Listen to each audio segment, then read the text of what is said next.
This was an article given by wherein they were looking at 100 years of cleft service to patients in America, and they had made a list of the team which is required for treating patients with cleft lip and palate anomaly. So look at the team. An ideal team would have all these members, would have a clinic coordinator, team coordinator, would have a surgeon, nursing care, geneticist, social service, ophthalmologist, psychologist, pediatrician, and then look, our aspect of dentistry, looking at pediatric dentistry, prosthodontics, and orthodontics. So it's a big team which works together. And when you talk about a team, the how you work in a team also becomes very, very critical.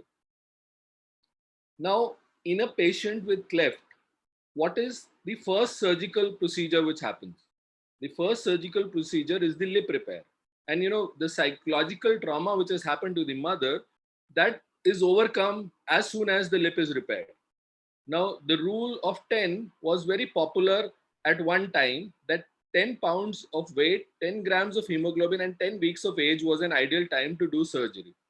However, this protocol has changed because in our country, to have 10 grams of hemoglobin may be very rare in the lower strata of our society. So, 10 grams of hemoglobin is not such a good idea. Look at these surgical results. These results are from the state of Gujarat and Rajasthan. How do you like the result? This is pre-treatment. This is post-treatment. And can you say that this case was treated anywhere in the West or in India? Well, you see the case, this one, and look at the post-treatment, pre-treatment, post-treatment, pre-treatment, post-treatment, and look at the beautiful results. From here to here, the child looks as if he doesn't have a cleft. Again, look at the bilaterals. These are cases operated in India. Look at this case, look at the final result, look at this case, look at the final result.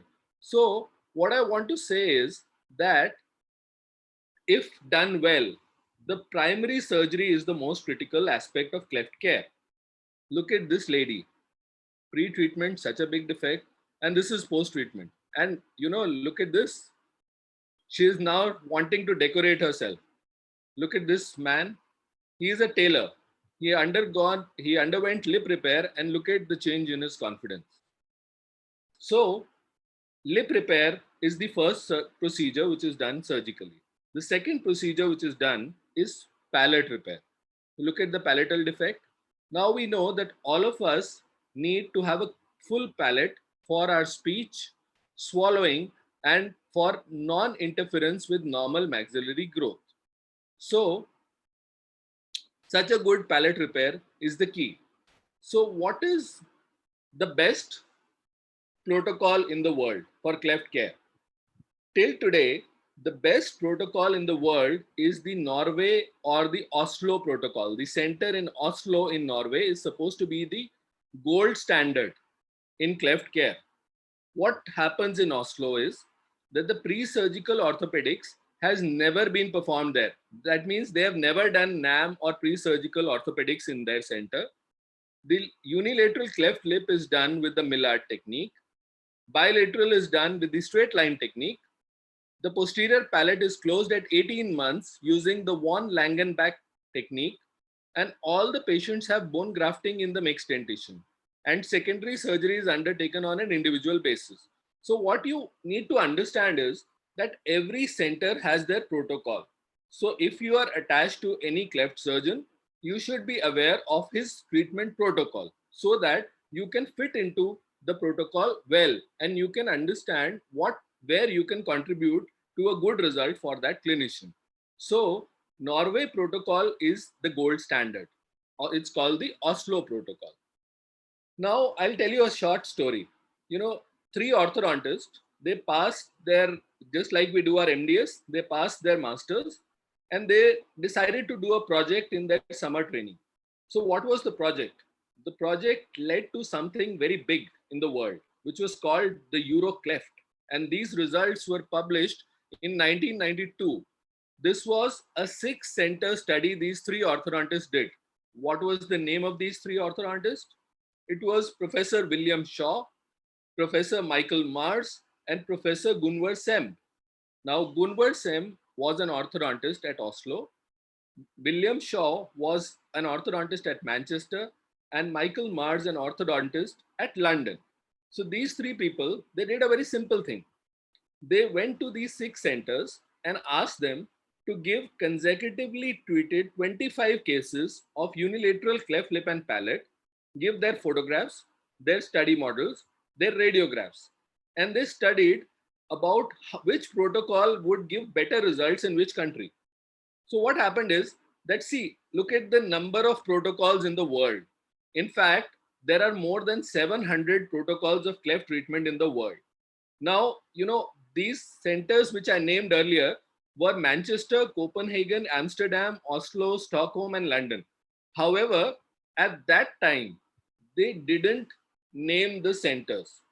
They only kept it as A, B, C, D, E because they didn't want to hurt the ego of anyone. If anybody said that this center was better than the other, they just kept it, they gave it a code of A, B, C, D, E, and F. So what was center A? It was doing pre-surgical orthopedics. It was doing lip closure using the Millard and the Skoog technique, was doing soft palate closure, and then doing bone grafting at 9 years. Similarly, center B had their protocol. Center C had their protocol. D had a separate protocol. Center E didn't do pre-surgical orthopedics. Center F did pre-surgical orthopedics. So everybody had their protocol. And when they looked at their results, they also noticed something very peculiar. And this is a very famous graph for orthodontists, that maxillary retrusion becomes more apparent with time, meaning that when a cleft child grows, his maxilla becomes more retruded with time. So if you look at the graph, this is the growth of a patient with a normal maxilla. And this is the growth of a patient of unilateral cleft lip and palate. That is maxillary growth. There is difference in the growth potential between a center whose surgery is relatively atraumatic, will be readily detected as age increases, meaning that a center where traumatic surgery was being done, you are likely to find more class 3s. So what was the lesson which was learned from Euro Cleft? These studies were very, very important because they formed the basis of cleft orthodontics we know today. So what were the lessons? The first lesson learned was that primary bone grafting is not useful, meaning that bone grafting done early, done in the primary dentition, was not useful. In fact, it led to growth retardation. Role of pre-surgical orthopedics was controversial, meaning that some centers who did pre-surgical orthopedics had similar results to a center which didn't do pre-surgical orthopedics. The third conclusion was that feeding plates are not useful, meaning that the option of giving a feeding plate to the patient was only going to add to the cost. It had no effect on the patient's well-being. And the most important finding was that primary surgery is critical. That means that the first surgery done, that means first lip repair, first palate repair, and first bone grafting, they were the most important. And that balance between speech and growth needs to be struck. So what are the lessons? I will repeat again. Primary bone grafting should not be done. Pre-surgical orthopedics is controversial. You may or may not do it. Feeding plates are not useful. Primary surgery is the most important procedure in a cleft treatment, and balance between speech and growth needs to be struck. So what do you mean by this? Good primary surgery is what I showed you earlier. Good surgical results. If you do the first surgery well, you are likely to have a good clinical result for this cleft patient. After Euro Cleft came in the Euro Cleft project of 1996 to 2000. This was followed by the Euro Cran project. Again, Scandinavian countries did their scanned cleft, and later on, America followed suit doing the America Cleft study. So you try to understand that all these centers learned after Euro Cleft how cleft management should be done. But they all included one thing, that good primary surgery, that is, good first surgery, is critical for cleft care. So now let's look at the journey of a cleft orthodontist. What is a good cleft orthodontist? Where all he can contribute to cleft care. Now look at this chart in the birth, from birth till adulthood, where all you can contribute. The first thing you can do with these dots shows pre-surgical orthopedics, which we just learned is controversial. You may or may not do it. Some centers do not have an orthodontist who can do NAM, so that doesn't matter. Second thing is this red. This is called the golden era of cleft orthodontics. Golden era means the mixed dentition. From the age of 8 to 9 years, you are preparing the child for bone grafting, you are doing expansion, and you have started orthodontics. This orthodontics finishes later, and at adulthood, about 30% of the cleft children end up being orthognathic cases into class 3. So even in the best center in the world, you are likely to have 20 to 30% of the cases becoming class 3s. And these class 3 patients will undergo an orthognathic surgery where again an orthodontist would be required. So let's revise this table. First thing, pre-surgical orthopedics, just starting at birth before the lip closure. In the mixed dentition, for bone graft preparation, for expansion, orthodontics till adulthood, just like a normal child would have orthodontics, and then orthognathic surgery when growth is over. These are the areas where a cleft orthodontist can work. Now, cleft orthodontics is not like a normal textbook. You cannot, just like I would teach you how to bond a bracket, you would say, I don't know how to bond because I bonded this bracket at an angle. Why have I done that? Because the patient has not been bone grafted yet.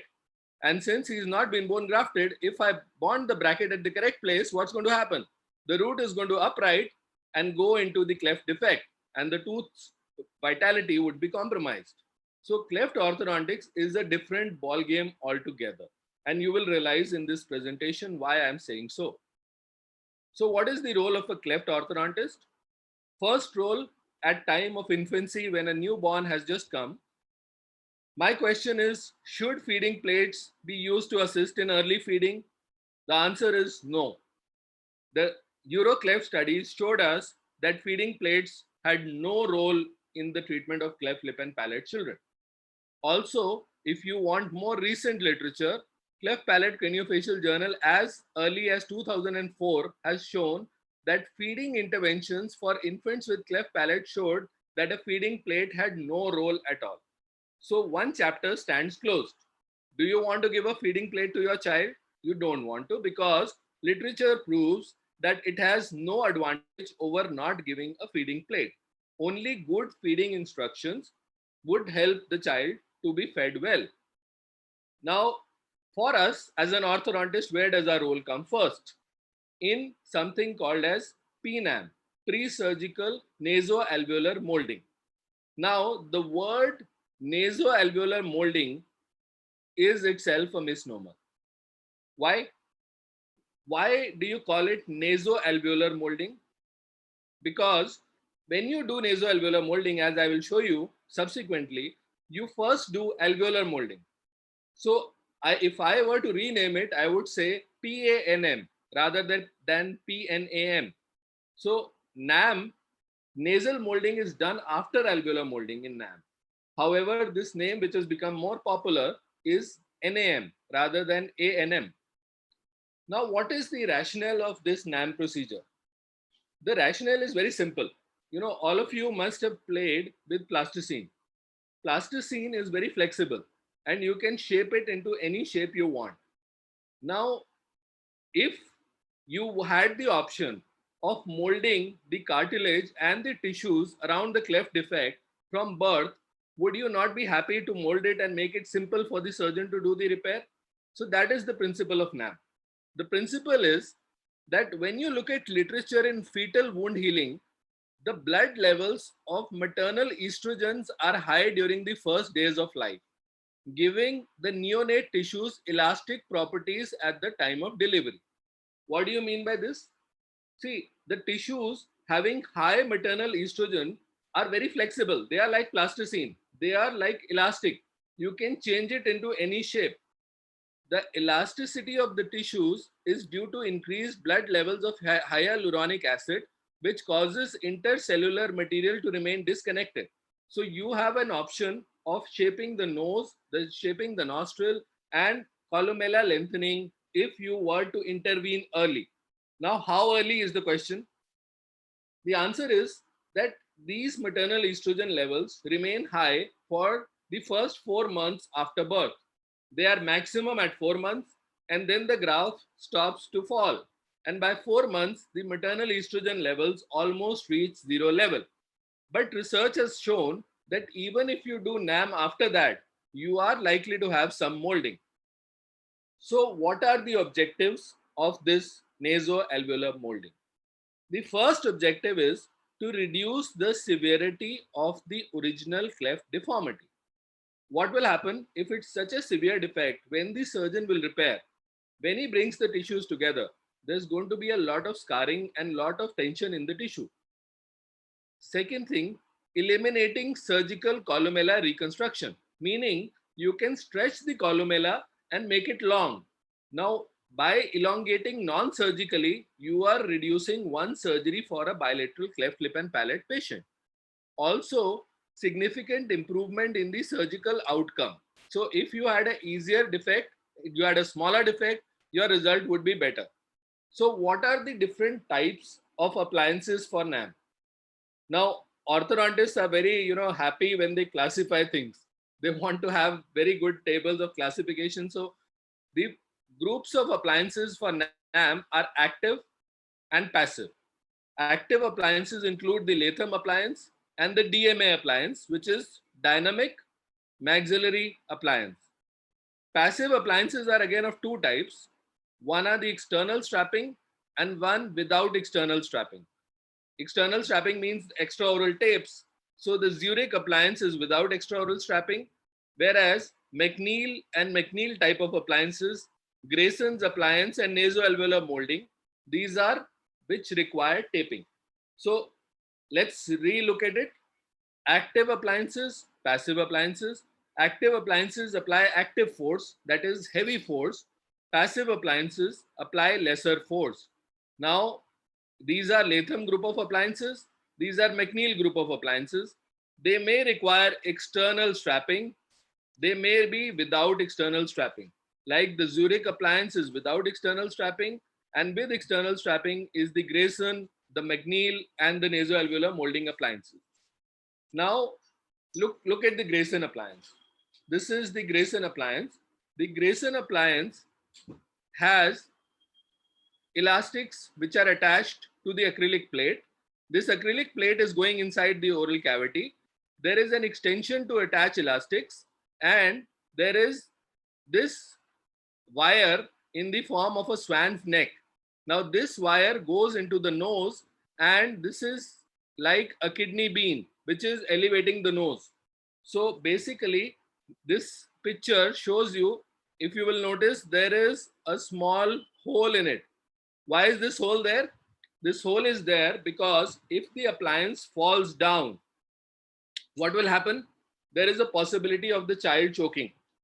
So if you have this hole in the acrylic, this is about 6 millimeter wide, this will allow the airway to remain patent. So this appliance with one acrylic extension outside is for unilateral cleft. This with two extensions is for bilateral cleft lip and palate. So maybe one day we can have a chat especially on nasoalveolar molding and its appliances and how to fabricate them. It's quite a big topic, but very simple things you have to do. You have to add acrylic to the area where you want to push it down and to mold it, and you have to subtract acrylic from the area where motion is required. So you have to be good at adding 1 millimeter of soft acrylic and subtracting 1 millimeter from the region where you want the molding to happen. Well, look at the results. This patient has a premaxilla which is hanging out. This premaxilla is hanging out. Can you see this? Now we have brought it down till this level. If you look here, pre-treatment, this is the vomer bone and this is the premaxilla hanging out. This premaxilla has been molded and brought close towards the alveolar ridges, and this is the superimposition. So let's look at this pre-treatment. This is post-treatment. And this is the superimposition of the changes which we have brought about by active nasoalveolar molding. This is not active in the sense that this is not heavy pressure. This is a passive appliance, which is the Grayson's modified appliance, which has been used in this case. Now let's look at another case, bilateral cleft lip and palate with the premaxilla which is hanging towards one side. It's deviated to one side. What do you do now? You apply asymmetrical pressure. You want more pressure on this side, less pressure on this side, and then you medialize it, right? So if you look carefully, this is the premaxilla. Can you see the columella? There is no columella visible here. Now look at the medialization and the columella lengthening. This columella length which has developed and the medialization of the premaxilla. So you can go back and see that this is pre, this is post. So this is what you can achieve with nasoalveolar molding when a child is still having high levels of maternal estrogen in the nasal septum as well as these tissues around the nose. Now look at a unilateral situation. Look at the arch form here. Look at the skewed arch form. What have we done? We have made this into an ideal arch form. So nasoalveolar molding using unilateral Grayson appliance has done a similar job. What it has done, it has helped in making the defect simple and easy for the surgeon to repair, and it has also made the arch form into a good arch form. Now, Dr. Puneet, was it, sorry to interrupt, was it 3D rendering of the cleft? I didn't get you. Was it? Was it a 3D rendering or it was? Yeah, this is a 3D superimposition. 3D superimposition. This is a 3D superimposition of pre and post arch form, pre and post. So this is just showing you how in 3 dimensions the changes have happened. It's not just a linear change which has happened. It has happened in all the 3 dimensions. All the 3 dimensions. Okay, thank you. Thank you. Yeah, please. So now, is it actually useful? Is pre-surgical orthopedics useful? This is an article in which I was one of the co-authors, which we published in the Indian Journal of Plastic Surgery. You can download it, it's free there. And this talked about the current status of pre-surgical orthopedics for cleft lip and palate children, what are the actual advantages and what are the actual disadvantages if you want to or don't want to do NAM. But give me a situation where the patient is a cardiac patient. It's a cleft child, you don't want to take an impression, you don't want to risk the child's life. Can you still do molding? You can. There is something called as Dyna cleft. Now, what is this Dyna cleft? This is a Canadian appliance. This is a Canadian appliance which is just a nasal elevator. Now look at these pictures carefully. This is pre-treatment. Look at the cleft defect and look at the shift in the nostril. This is the elevator. It's pre-formed. You can in fact, order one online free of cost from the company. It gives you one sample free and you can duplicate it. So this has got an elevator for the nose and it's got a tape for the lip. So what are you doing? There is no plate. There is no impression to be taken. You are just putting a nasal elevator and look at the result. You get an excellent result just by nasal elevation. Now look at the picture from worm's eye view. This is pre-treatment. Look at the defect. Now look at the shape of the nostril which is formed. Similarly, look at the size of the defect and look at the post-treatment, how the size is reduced. So what I want to say is our article on Dyna cleft has just been accepted in the Cleft Palate Journal. So if you had a patient where, it was difficult to do NAM. He was coming from far away. He couldn't come to you very frequently. You could just give a Dyna Cleft elevator and you can monitor the changes. The only catch is that you have to make sure that this lesser segment doesn't go inside and become a T-shaped defect. So you have to just be careful that the pressure is not so much that this segment gets pushed in. That is one of the catches when you use Dyna Cleft. Now, should a patient using Grayson appliance come to you every week? Now, this is also a misnomer. What we did was we published the results where Grayson technique was used and the patient was called every week for molding. Every week, 1 millimeter of acrylic was trimmed and 1 millimeter of soft reliner was added so that the arch could be molded. And also from Yenupoya Dental College, we took a sample where they made a plate with the final position of the arch. And we found that the alveolar molding results were similar if you called the patient every week versus you did it in a single step. So this has been published in the Indian Journal of Cleft Lip and Palate and Craniofacial Anomalies in the year 2015. You can have a look at it. So it's not necessary that for NAM, you have to call the patient every week. Now, something which new we have done and just recently accepted in the Cleft Palate Journal. If you go online, the article is online. It's called Aligner NAM. What we've done is that we've negotiated with a group of aligner company in Brazil with Dr. Bruno, and we have created an aligner system for NAM. Now have a look. This is pre-treatment. Look at the size of the defect. Look at the worm's eye view. And look at the cleft defect. It's quite a big unilateral cleft defect. And then we have given aligners. Now have a look. Aligner 1 for the first week, aligner 2 for the second week, aligner 3 for the third week, and aligner 4 for the fourth week. You see how changes are happening gradually in this region. What is happening? The defect is becoming smaller. Now look at the subsequent weeks. This is the fifth week. You can see the defect has gradually become lesser. Sixth week, more. Seventh week, eighth week, ninth week, 10th week, we are almost there. 11th week and 12th week. So, what we have done is, if you notice something else here, you look at this. This is candida. Because the appliance remains in the mouth for a longer time. So this is a candida growth which has happened, but nothing to worry. As soon as you discontinue the appliance, the candidal growth goes away. So this is the 13th week, 14th week, and 15th week. So you can look at the arch form which has changed. And when you look extraorally, this is pre-treatment. Pre-treatment, you see the size of the defect and see the post-treatment. How beautifully the extraoral changes have happened.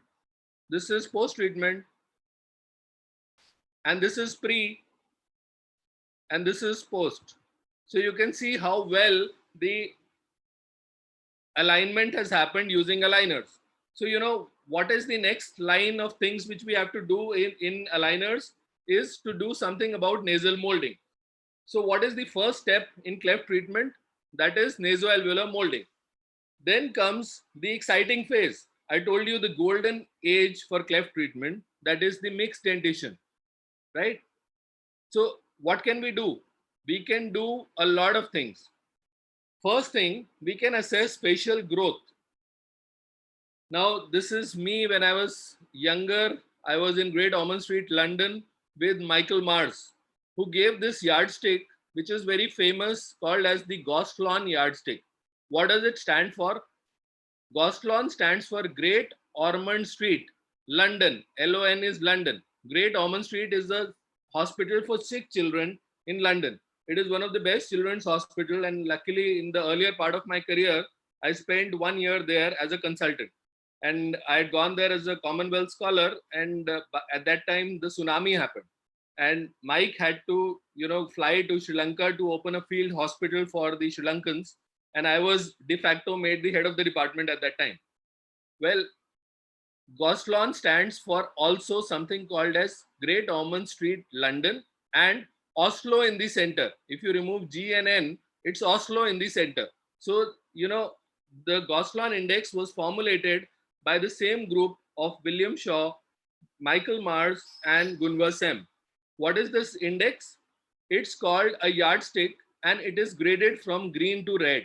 Now, what is this green to red grading? Do you all know? It's like a traffic light.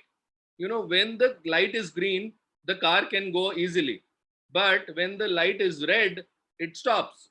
So look at the yardstick, how beautifully it is made. In unilateral cleft, this is valid only for unilateral cleft lip and palate. What is group 1? Where there is excellent growth.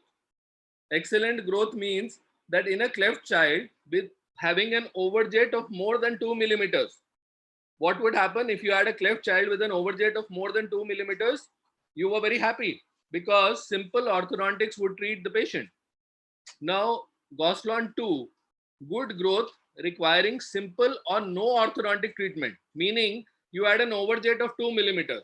Just like a normal patient, you had an overjet of 2 millimeters, that was Gosselin 2. Gosselin 3 is something which is very important. It is a adequate growth, meaning that the maxillary mandibular dentition were in edge-to-edge bite and complex orthodontic treatment could correct the malocclusion. Whether you gave class 3 elastics, whether you extracted one lower incisor, you extracted lower premolars, but you could manage the case just with complex orthodontic treatment. So Gosselin 1, 2, and 3 were good orthodontic cases, meaning in Gosselin 1, you had an overjet of more than 2 millimeters. So definitely a very easy case to do. Gosselin 2, an overjet of 2 millimeters, another easy case to do. Gosselin 3, an edge-to-edge bite, which was, could be managed by complex orthodontics and would give a good result. Then Gosselin 4 and 5 are poor growth. What do you mean by that? Poor growth means that there is a reverse overjet. In Gosselin 4, the reverse overjet is more than -2. If the reverse overjet is more than -2, it's heading towards a surgical case. And Gosselin 5 is a reverse overjet of more than that also. So, these two are surgical, these three are orthodontic. So I repeat again, Gosselin yardstick is Great Ormond Street, London classification, wherein Oslo is in the center. It is a traffic light system from green to red.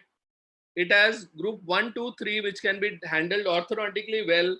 Group 1 with excellent growth, group 2 with good growth, group 3 with adequate growth with an edge-to-edge bite, group 4 and 5 with a negative overjet, and these are likely to require orthognathic surgery. So look at the Gosselin models. These were the models and you can find them in the original Gosselin article of 1987. Look at the overjet in Gosselin 1, more than 2 millimeters. The overjet in Gosselin 2, about 2 millimeters. Group 3, an edge-to-edge bite. Group 4, reverse overjet of more than 2 millimeters. Group 5, a severe reverse overjet.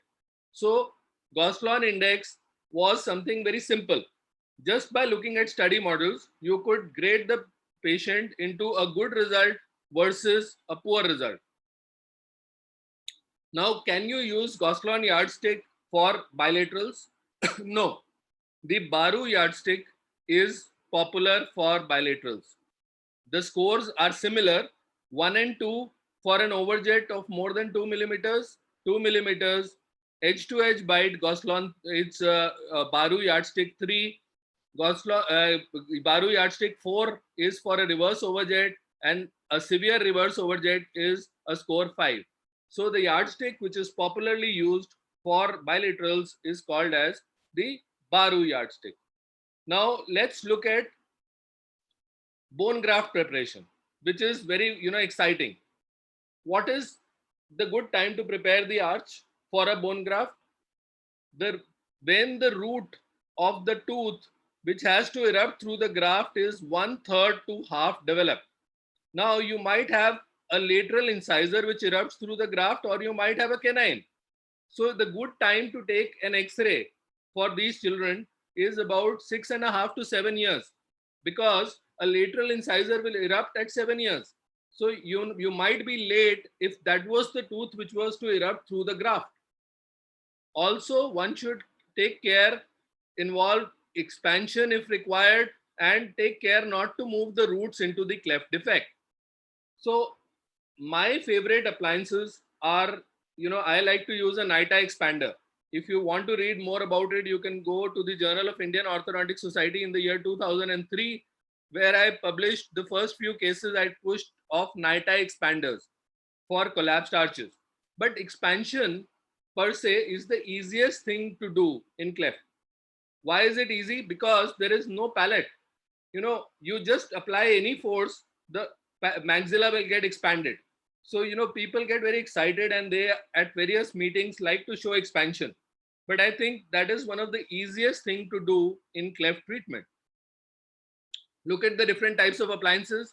This is the quad helix, this is a NITA expander, this is a modified expander. Any method you use, these are the simplest things to do. So what are the objectives of ABG? One should clearly know what are the objectives of an alveolar bone graft. The first objective is to provide bone in the cleft area where teeth can erupt or can be moved orthodontically. So this is the most important reason why you want to do a bone graft. Second thing is that in the bilaterals, the premaxilla is not stable.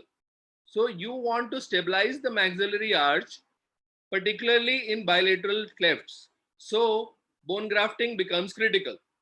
Also, in some cases, it helps in obliteration of the oronasal fistulae. It can also provide base for bone support to the alar base of the nose and therefore improve nasal symmetry. I will just show you in the subsequent slide. And it allows the placement of implants and thus reduces the necessity for other prostheses. So these are the reasons given in literature for bone graft preparation. Now look at what I was saying. Can you see how the alar base is depressed and how the alar base is elevated? So if you look here, pre and post. So it's very important that the bone graft is done well.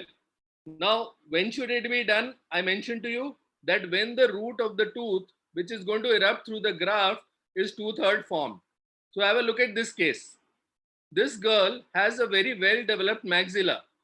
The canine root is 2/3 formed or more. So, if this patient is referred to me, I do nothing. I tell the surgeon first to do the bone graft and then I will do a bit of orthodontics. So look here, this patient has been done orthodontics only for 4 months and this is a continuous maxilla.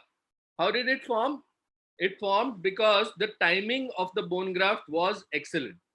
So timing is the most critical thing for a cleft orthodontist to understand.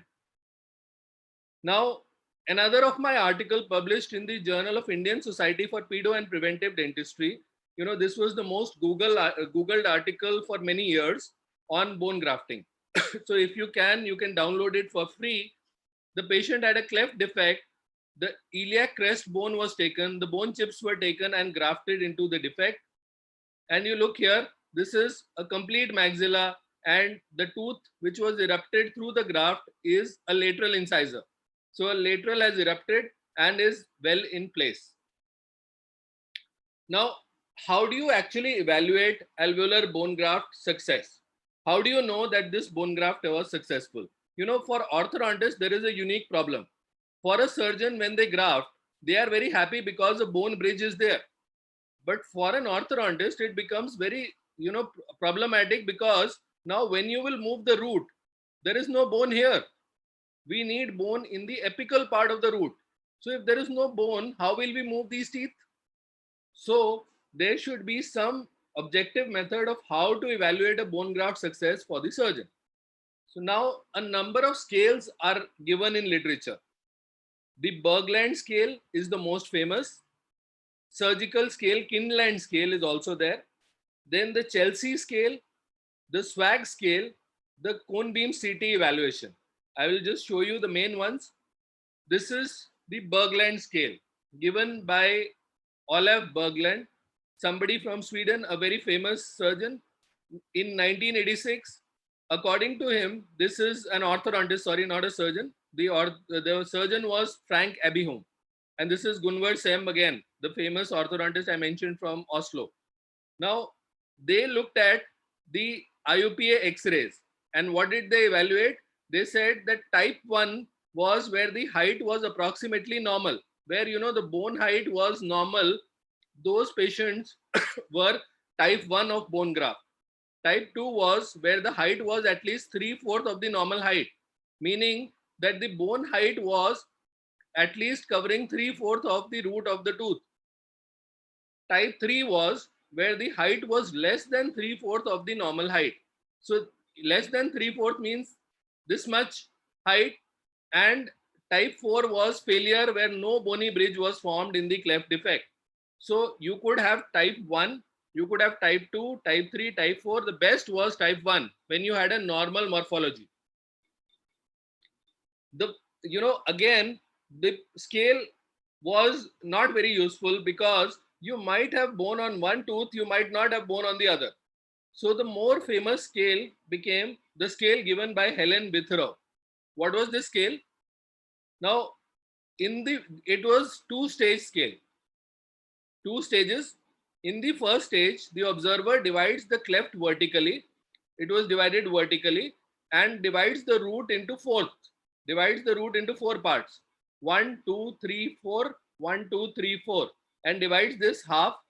And then in the second stage, it involved assigning a letter grade to the cleft from A to F that reflects the position of bone, meaning they gave some sample pictures that you could have full bone coverage, you could have bone only in the crestal area, you might have 3/4 of the bone here, you might have only half bone here, you might have only a small bridge in the middle part of the root, or you might have some bone in the apical part. So it was divided into A, B, C, D, E, F. So what I do is I have this picture in my operatory, and when I look at my IOPA X-ray, I can judge which form A, B, C, D, E is this bone graft into. So this is a success. This is not a success. This could be successful.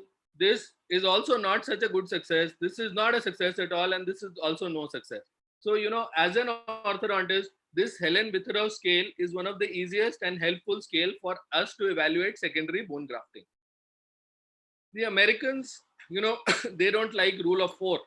They want to make another scale. So they made something called as the swag scale.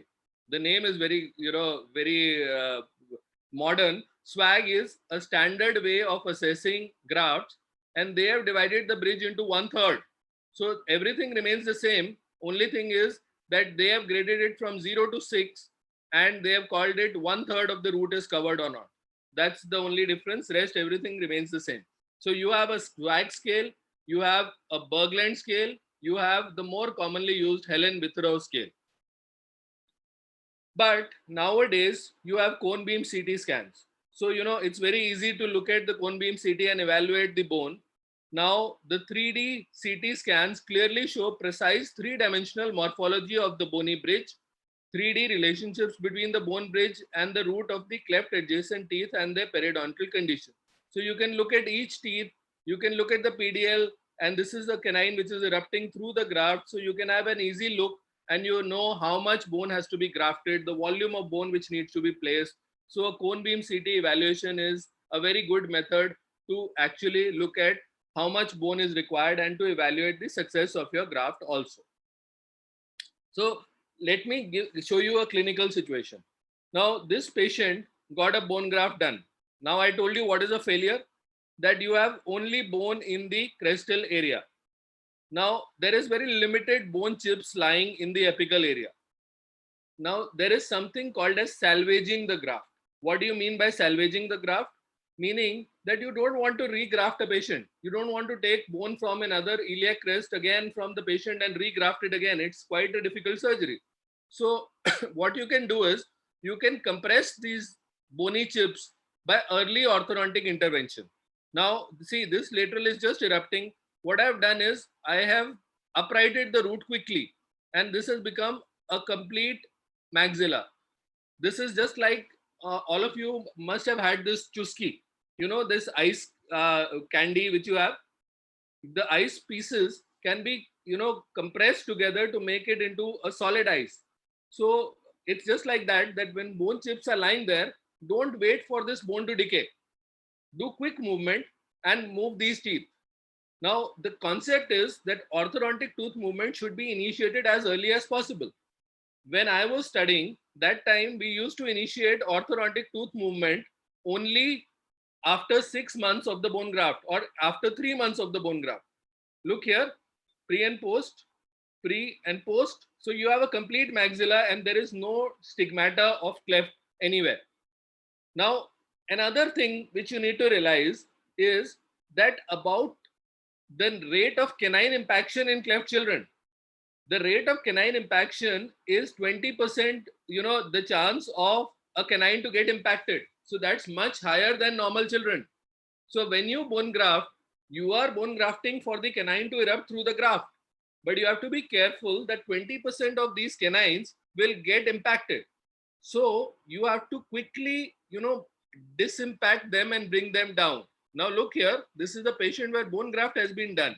This bone has been grafted and this is the canine which is impacted. So we have exposed the canine and we have gradually brought it down. So this is the canine which has been brought down into the defect. And if you look here, this is a complete maxilla. Now, can you say that this is a cleft defect if you were not told that this was a UCLP patient? It's very difficult to say because this maxilla looks continuous and there isn't a telltale sign of a cleft defect. So it is very important that when you do a bone graft, you should take a follow-up X-ray every 3 months. And if the tooth is not coming down, do a small surgical exposure and pull it down quickly. Look here, pre and post, pre and post. So I'll show you another case. This is a bilateral cleft. Now look at this cephalogram. There is hardly any soft tissue left in the lip of the upper lip. It is so tightly packed and so badly done, the lip, that it's very difficult to rehabilitate such a child. Now, what have we done? We don't have enough space to bond brackets. Look at the caries in the teeth. So what have we done? First thing we have done is vestibular deepening or sulcus deepening. We have deepened the sulcus so that we can bond some brackets. And then we have put in an expander, we have aligned the arches, and look here now. After doing bilateral grafting, we have a complete maxilla. Though the teeth don't look so well aligned, but look at the few teeth which are there. These are the central incisors. This is a canine. This is a supernumerary, a premolar, first molar, second molar. Here only one molar, the second molar is not there. A premolar, a canine, and a supernumerary. So, by making this bilateral cleft, by uprighting the crowns of these teeth, we have managed to make this bilateral difficult cleft into a complete maxilla. Now look again, pre and post. Pre, you can't even look at the teeth here. They are not visible. And post, pre, mid, and post. So for me, the most important phase in the mixed dentition is to prepare the patient for the bone graft. Now, another thing which I would want to do in the mixed dentition was maxillary protraction. Now, protraction, should we do that in all cases? People see a class 3 and they want to put a face mask. That is very wrong. If you put a face mask in a Gosselin 4 or a 5 where the overjet is more than -2, it is criminal. Why? Because you are protracting the maxilla forward, but you know that it's going to become an orthognathic surgical case. So what are you doing? You are also having the side effects of this facial protraction. Your face is lengthening and it will become later a more difficult surgical case to do. Now, you have to understand that the maximum series which were done on cleft children were by Rolf Tindlund from Finland. Look at his results and look at the common findings. This was published in the Cleft Palate Journal in 1993. Look here. This is the skeletal change versus the dentoalveolar change. In unilateral cleft lip and palate, 45% skeletal and 55% dental. So, it's a 50-50 ratio you have in unilateral cleft. Whereas in bilateral cleft, skeletal component, when you do a protraction, is only 10%. The dentoalveolar percentage is 90. So when you are protracting, be careful, look at these values and try to understand that bringing about a full skeletal change may not be possible. And especially in bilaterals, where you might just have a dentoalveolar effect, but the skeletal effect would be minimal. Look at the case, just a representative case to show you how we use a petite type of face mask to protract. This is a patient with a crossbite. We put in a splint, we put in an expansion screw, an RME, and we protracted. You saw this, look at pre and look at post. So we've got a good correction. But nowadays we are doing something for the mixed dentition, that is an ultramic. Ultramic is alternate rapid expansion and contraction. That is 7 times you expand and contract the maxilla. Every week you do one process. You expand the maxilla in the first week, contract it in the second week. Expand in the third week, contract it in the fourth week. So similarly, you free the maxilla from the sutures. And this is a modified Mazzini type of appliance we have made. 2 V-shaped expansion screws cut and made into one screw. They have been soldered into one screw, and this appliance has been cemented. So I'll show you this case just as an eye opener. This we can later on discuss in detail if anybody wants to know more about it. This is a patient. Look at the profile. Can you see the profile? And because I'll just show you the post and you will be quite surprised. So this is pre. We do an ultramic. We place an ultramic expander. Look at the changes which are happening. We bond. We've given a face mask with the ultramic. And look at the changes which have happened. You've got a positive overjet. And look at the profile. Do you like this profile? This has happened with an ultramic appliance and protraction with a petite type of face mask. So now a modified Mazzini appliance is also a good method of protraction, because face mask can be done only up to a particular age, till the time the maxilla has united with the sutures. If a patient is slightly older, the good idea is to do ultramic, free the maxilla from the sutures and bring it forward. Now let's do orthodontics in the permanent dentition. Few things I'll show you for few clinical cases. Look here, look at the jungle. Look at, the number of teeth, and this patient has walked in with telling me that they have only about a year before marriage. So what do?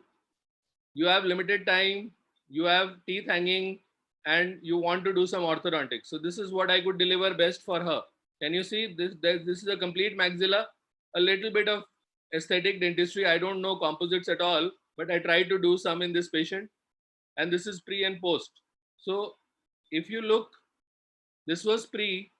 The surgeon did a good job on the lip and nose. This is pre. This is post. This is pre. Look at it carefully and look at the planning. Which teeth I extracted and how I got the bone graft done. And this is post. So look back again. This is pre and this is post. So what I want to say is that your planning has to be good. You can deliver the best in any patient, but if you plan your case properly. Now look at another case where we've done atypical extraction. Now this patient is not going to college. She's unhappy with her face. Look at the unhappiness, the grin on the face, and look at the smile here. So this patient has this maxilla.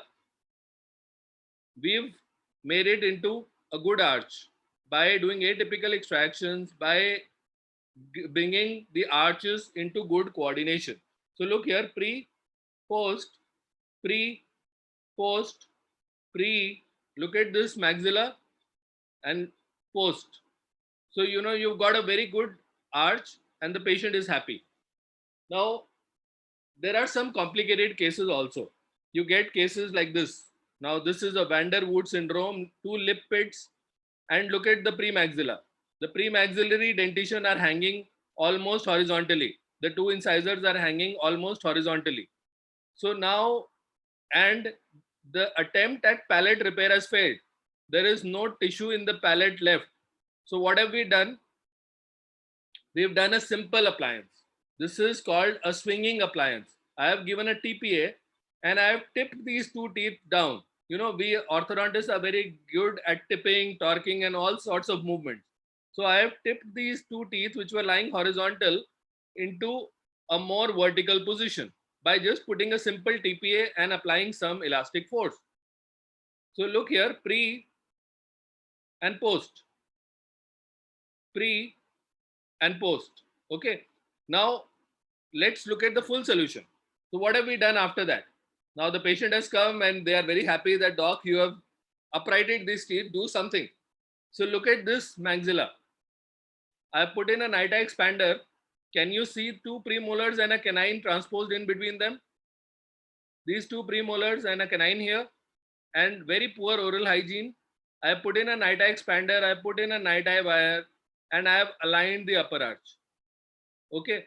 While I have aligned, can you see that this tissue has been repaired? There is a palate now. This tissue has come from a tongue flap. A tongue flap done beautifully. You know, it is just attaching the tissue and is not hanging down in the palate. So this is now, this is my premolar, this is my canine in transposition, my premolar, and I have got a complete maxilla. Now I have, you know, when you are able to reach from here to here, you get excited. So what have we done? In our excitement, we've done another thing. We did a segmental osteotomy. These four teeth are, this basal bone is cut and brought forward. These four teeth are cut and brought forward. So we've done an osteotomy and made this into a continuous maxilla. So let me show you again. This is pre, where the teeth are. This is post. And now we have an option of giving a bridge here, or we can give a denture here with the teeth, but the patient doesn't want artificial thing. So what we've done, we've osteotomized this part of the maxilla, brought it forward, osteotomized this part of the maxilla and brought it forward. So can you guess what teeth is touching the central incisor? It's a premolar. So you have a central incisor, a premolar, a canine instead of a lateral. And I'll show you a molar also in that place in the subsequent slides. Okay. Now next. Now we all know that cleft children have missing teeth. You know, you have a missing lateral incisor in a lot of unilateral cleft lip and palate children. So what is the dilemma for this, orthodontist? Should he keep the space or should he close the space? Now there is one option to close the space by orthodontic tooth movement. The other is maintenance of space. You know, if you want to maintain the space, you can make a bridge, you can place an implant, or you can do auto-transplantation. So let us look at all these clinical situations one by one. Okay, I have a cleft child. I want to close spaces. I want to maintain space by putting a bridge. I want to maintain space by auto-transplantation or put in an implant. So space closure, a lot of research has been done. And what is the conclusion? That the best way for a cleft child is space closure, because success rates have been as high as 90%, and most vary from 50 to 75% success. So the best thing to do in a cleft child is if you are able to manage to close the spaces. It doesn't matter if the canine comes in place of a lateral incisor, but you can reshape it and do some cosmetic dentistry. But there are some contraindications. What are those? It may be challenging in patients which are class 3 from the beginning, skeletal class 3. If you've closed the spaces, it's become more class 3. So, and also in patients where you want to maintain the midline, you know, it's very difficult when you're trying to close spaces in a cleft child if you want to maintain the midline. So space closure is one option. Let me show you a case. Look at the two central incisors. They are lying to one corner. Okay. The defect is quite big. Now, the root of the canine is more than half formed. What did I tell you about bone grafting? That we should do a bone graft when the root is about 2/3 formed. But if we do a bone graft in this size of the defect, the bone graft is likely to fail. The golden rule is that if the width of the defect is about a centimeter, about 9 millimeters to 10 millimeters, the chance of success is good. If it is big, as big as this, it's better to make the space slightly small. So what have we done? We started orthodontics, did a bone graft, tried to medialize these incisors, and look what we got from here to here. So we got, and we did some lower premolar extractions and took the lower teeth back. So if you look again, this is pre and this is post. These are the central incisors which have been brought to the midline. This is a canine, this is a canine. This is pre. The central incisors are, both the centrals are to one corner. They have been medialized and brought here. So this is, can you say that this is a cleft maxilla? I don't think so. This looks like a very, very normal maxilla. So closure of space is the best alternate in cleft if it is possible. Now look here, we have done no lower extractions in this patient and closed spaces. One incisor, the other one in crossbite, and the teeth, the cleft defect, we've done the bone graft, we brought the teeth into place. So there is a canine here and there is a canine here, and no lower tooth has been extracted. So if you look again, pre and post, this is pre, this is post, this is pre, this is post. So again, pre and post. So the best thing to do in cleft is to close spaces. Now, how do you close spaces in a bilateral? Look at this bilateral. These two incisors are rotated by 180 degrees. They are rotated and there is a bilateral cleft defect in an adult patient. Now, what have we done? We observed that there is a supernumerary tooth remaining on one side of this defect. There is a tooth here. So what I have done is I grafted this side first. I asked my surgeon to graft this side first, let that small tooth erupt down, and then I grafted the other side and moved my canine into that space. So what have I got here? You see here, rotated incisors, big cleft defect, and this is a complete maxilla, right? So look again. This is pre and this is post. So you see here, this is such a big defect, and bone grafting done at the proper time, and tooth which was there, we brought it down, pre and post. So you've got a complete maxilla in place. Now, first point we discussed was space closure. So the best way to deal a cleft child is to close the space. Now you want to maintain the space. It's a class 3. There are issues. The patient wants the midline to match. You want to maintain space. So what can you do? You can make a bridge. But there is no study which suggests the long-term success of this type of bridge work compared to non-cleft population. Look at a patient here. There is a missing lateral incisor. We've opened up the space and we put a bridge. Okay, his smile has improved drastically. Everything is okay, but the life of this bridge we don't know. So look here, pre, post. This is pre. There is a missing lateral incisor here. We opened up the space and made a bridge. Pre and post. So you've got a bridge, but we don't know how long it's going to last. Now another example of a bridge, and this patient had a big fight with me. The patient was from Bihar, didn't want to come so frequently, and a lot of breakages. You can see the lower arch with so many brackets broken. So what we did was we tried to convince them that we want to retain this incisor. They didn't want to. They said, please extract it and make a denture for the child. We don't want to come. So what I did was that I put 2 mini screw implants and intruded this incisor. This incisor was in severe deep bite. So intrusion was done. Look at the mini screws. We wanted to be careful because we didn't want to damage the canines which were erupting through the area. The mini screw implants were placed and intrusion was done of this incisor. After intrusion, we got this bridge in place. But the bridge was a smaller bridge because there was one incisor there. So that's one way to actually make a bridge if you want if the spaces are there. Another way is auto-transplantation. What's the best route to auto-transplant is the lower premolar. Now, do you do it simultaneously? It is a very tricky situation. You have to, but many times you want to do lower premolar extraction in a cleft child to actually correct the maxillomandibular relationship. So you could replant these premolars in the space where missing teeth are present.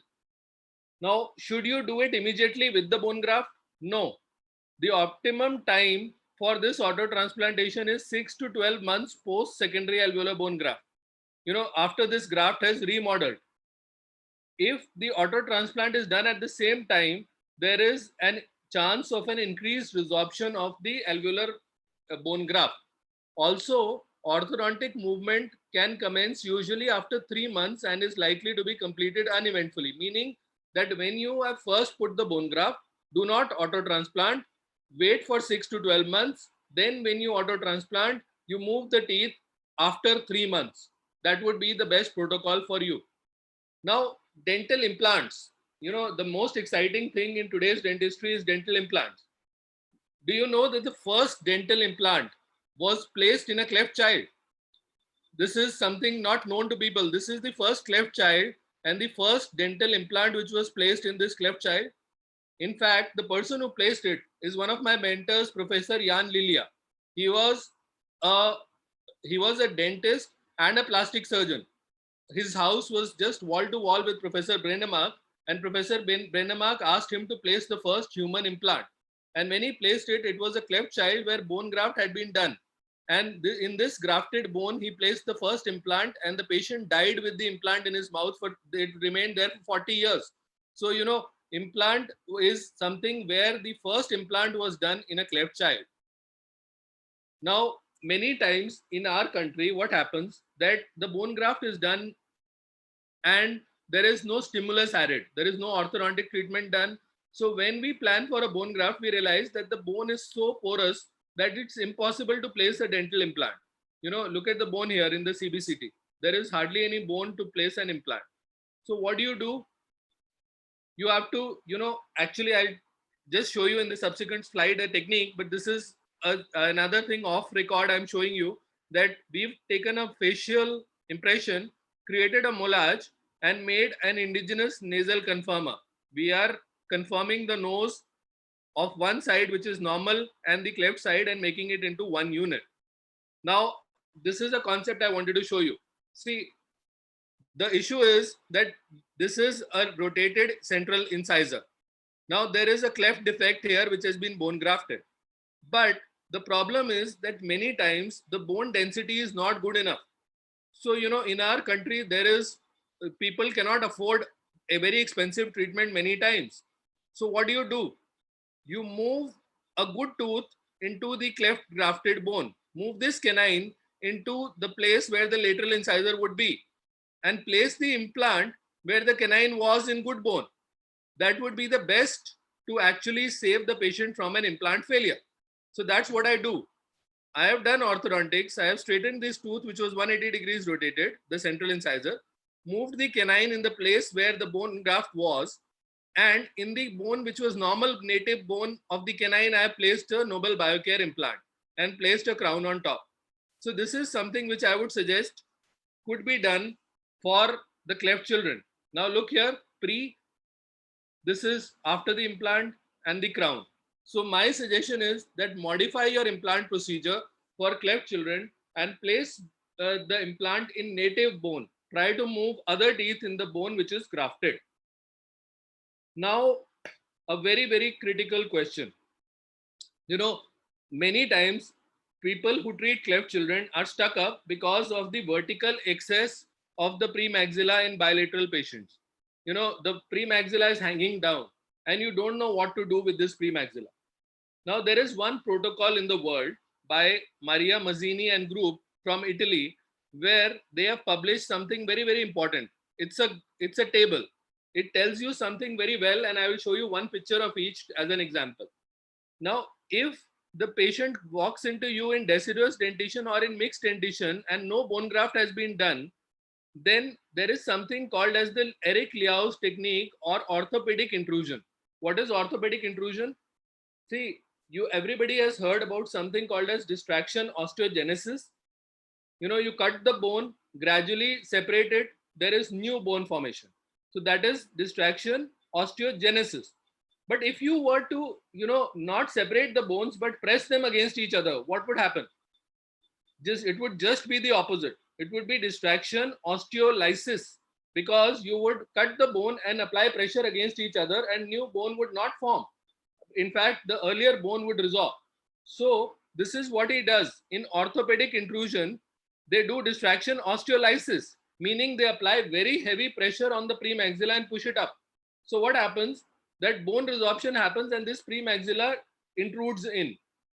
Now the patient has come to you in mixed dentition with an vertical excess of 7 to 8 millimeters. Now all of us as orthodontists know that what is the limit of intrusion we can do. We can intrude about 3 to 4 millimeter maximum, but in cleft children we can intrude up to 8 millimeters. This is called orthodontic intrusion. And if the patient has greater than 8 millimeter overjet excess, then surgical intrusion will be required. Let me show you an example of each. Now this is orthopedic intrusion or Liao's technique. What has been done? The premaxilla is hanging down. Can you see this premaxilla hanging down? The patient is in the deciduous dentition. What has been done is that they have made a splint and applied heavy pressure to intrude this premaxilla up. So what has happened? You can see the upper incisal edges and the lower teeth, which are so far up, but after the intrusion, they are edge to edge. So this is orthopedic intrusion or distraction osteolysis. Okay. Now, if the overjet was in the range of 7 to 8 millimeter, look here. Look at the incisal edges of the lower incisor and the incisal edges of the upper incisor. Nothing to worry. Orthodontics will do the job. Just an orthodontic intrusion and you can get such a kind of relationship. Okay. So you don't need to worry. In cleft children, nature has given you an advantage that you can intrude up to 8 millimeters in a cleft child and it will happen without problem. Now, if it was more than 8 millimeters, look at this incisor hanging down. Look at the overjet. Now, if you intrude it surgically, if it is more than 8 millimeters, so realize that this overjet was greater than 8 millimeters. This incisor was hanging down, so it needed to be surgically intruded. So you have an option. If the patient comes to you in deciduous dentition or in mixed dentition without a bone graft being done, you can just do distraction osteolysis and intrude the premaxilla up. If the patient walks into your clinic in the mixed dentition with an overhanging premaxilla of 7 to 8 millimeters, orthodontics is going to do the job. If it is more than 8 millimeters, you will need a surgical intrusion. So now let's move on to something which is after growth is over, orthognathic surgery. This diagram is very important, very, very important. Now, patient walks into your clinic and is a class 3. What usually happens in class 3? That the upper incisors are protracted and the lower incisors are retruded. But in the cleft, it's just the opposite. The upper incisors are uprighted because of the pressure of the lip, and there is labial tip and requires labial tipping, meaning that instead in a normal class 3 versus a cleft class 3, there is a difference. What is the difference? That you need to protract your upper incisors in cleft class 3 instead of moving them back, which is required in normal class 3. In cleft class 3, you need to protract your incisor. The lower incisors of cleft lip and palate need to be flared labially, as is the case of typical class 3. So in the lower arch, the similar findings are there in normal class 3, but in the upper arch, there is a difference. The upper incisors need to be protracted, not retracted. So look at a case of orthognathic surgery. This is a cleft class 3. It is a 9 millimeter overjet, and we had a fight with the surgeon. The surgeon said that I will do distraction, but the family wanted only single step osteotomy. So the range worldwide which is accepted is that if it is an 8 millimeter of overjet, 5 to 8 millimeter of overjet, you can go for an osteotomy, single jaw or bijaw. But if it is greater than 8 millimeters, it's wise to go for distraction osteogenesis. Now look here, this is a canine in the center. This is a canine which is in the center because 2 incisors are missing on this side. So look at this child, pre and post. This is pre, This is post. So, you know, you can do an osteotomy, but many times the patient will not agree to a surgery. Now look at this child. This is a class 3 open bite, most difficult cases to treat. And I tell him, when I look at him, that you need surgery. Look at your lower jaw. Look at the size of your lower jaw and your upper jaw. We need to do orthognathic surgery. And he tells me, no, doc, my parents, I come from a village. They tell me no surgery at all. If you can do any orthodontics, do it. I am not going for any surgery. So this is the orthodontics I have done. I placed a NITA expander, expanded the arch, did some lower extractions, and brought it to this level. So from here, I brought it to here. Now, all of a sudden, he gets excited. He says, okay, doc, my mother says that you can do a small shaving of my lower chin. So, after all this correction, he got a short genioplasty done. So reduction genioplasty, and look at the chin. So if you look at the case, this is pre. Look at the vertical height. The only surgery allowed us to do was a genioplasty. And look at this pre. Look at the open bite and the reverse overjet. And this is what we could achieve. This is pre and this is post. Okay, so pre and post. So, many of these patients, you'll have to be atypical. You cannot do ideal things because they don't allow you to. Now, let's look at distraction osteogenesis. This is a red distractor, RED distractor. This has been placed in a patient with asymmetrical class 3. She's got an asymmetry.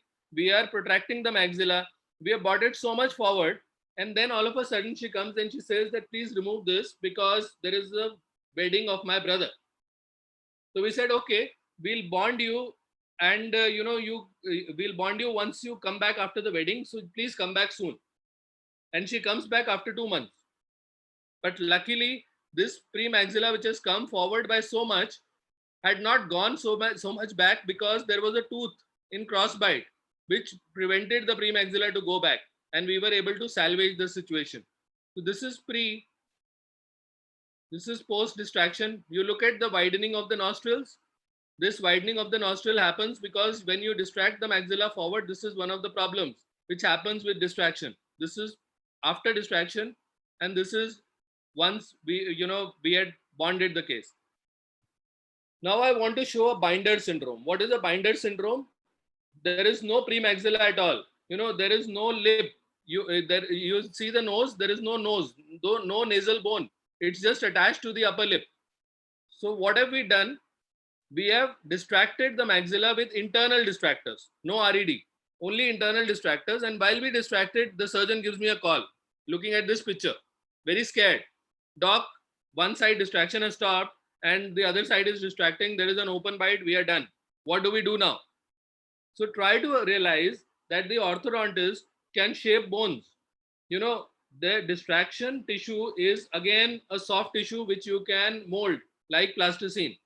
Just a week of elastic wear and you've got the open bite closed and everything is in place. But do you notice this is a canine, this is a central incisor, this is a canine, almost kissing canines in the center.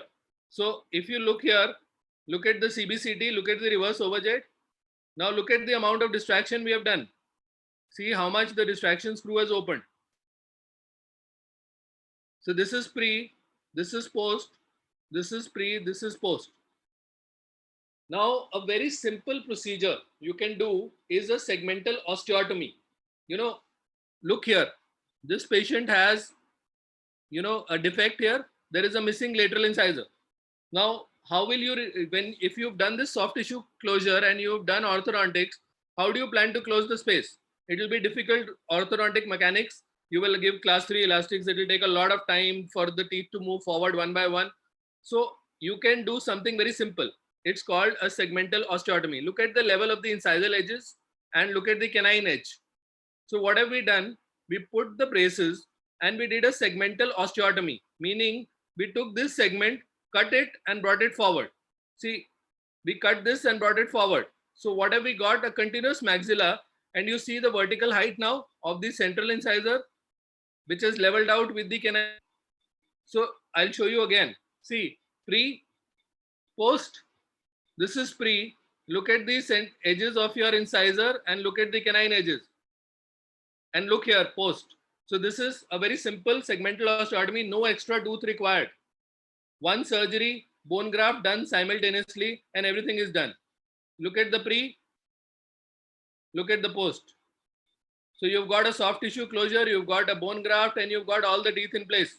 So no artificial prosthesis, and we are done. Now, distraction can be used for segments. You know, this is the first case I tried. This is a carpenter's daughter. He comes to me, he holds my feet and says that, see, I am a poor man and I can't afford, this is my daughter. I want to get her wedded, but I don't want any artificial teeth. But look at the defect. Look at the defect and look at the teeth around the defect. There is no soft tissue here. We are stuck. So while I was, sitting at home, I designed something called as an indigenous distractor, wherein we cut this segment of the maxilla and gradually moved it to the non-cleft side. Till now, worldwide, what has happened is that lesser segment distraction has been done. That means people have moved the lesser segment towards the major segment. But I moved the major segment towards the lesser segment because the major segment has got more vascularity, more blood flow. So I didn't want to take a chance. What I did was that we cut the bone between the canine and the premolar and distracted it towards this side. Unfortunately, it was our first experience and the distractor became loose. So the canine is now coming back, it is moving back, and we had to quickly intervene and put the put the braces and move the teeth. And this is what we got. So if you look here, this is pre and this is post. And I will show you again. This is pre-treatment. This is mid-treatment where the distraction has become loose and the canine is moving back into the distracted bone. And this is mid-treatment and this is post. So we've got a closure of the spaces and we've got soft tissue closure. Another similar case of unilateral distraction. Look here, we've got such a big defect. What have we done? We have distracted the major segment towards the minor segment and we've got a complete maxilla. So this is pre and this is mid, this is post. Now, I'll show you a similar situation. When you do something exciting, it gives you a kick. So this girl walks in and she says, do exactly what you did to that other girl of the carpenter's daughter, because they are our neighbors and I also have to get my wedding done. And they said that if you go to the doc and meet him separately, he does something extra for you. So I was stuck and didn't know what to do. So this case was published in the Cleft Palate Journal in the year 2015. And, we took a V-shaped expansion screw and we did bilateral distraction. And we really managed to do well. Look here, there is an incisor in crossbite. We put few brackets and corrected the crossbite. We put only, 2 brackets here and corrected the crossbite. After that, we put the distractor. But we also placed some mini screw implants.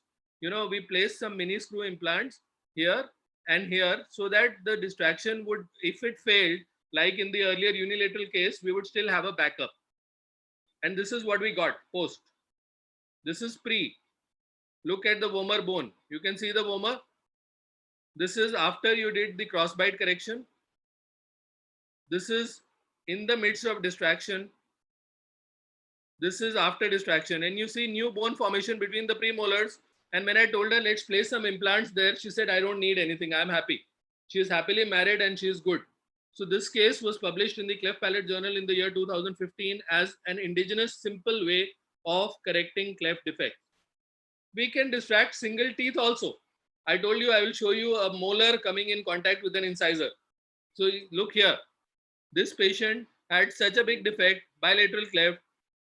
This premolar was compromised. So what we did was we did a distraction between the molars. We distracted this molar, brought it forward, and then reduced the gap, did bone grafts, placed some implants, and rehabilitated. So you look here, molar, premolar, molar.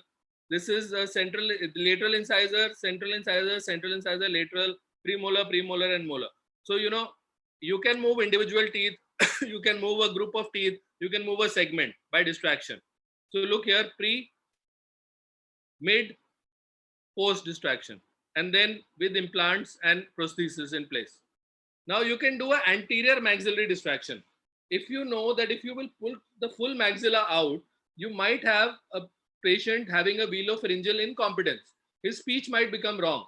So in those patients which have got speech defects, it's very simple to do a anterior maxillary distraction, wherein you make a cut in between the premolars and move them forward. So look here, this is what has been done. Pre, we place the distractor, which is an expansion screw placed in an opposite direction, and look at post. Can you see the difference between the premolars and the amount of bone generated?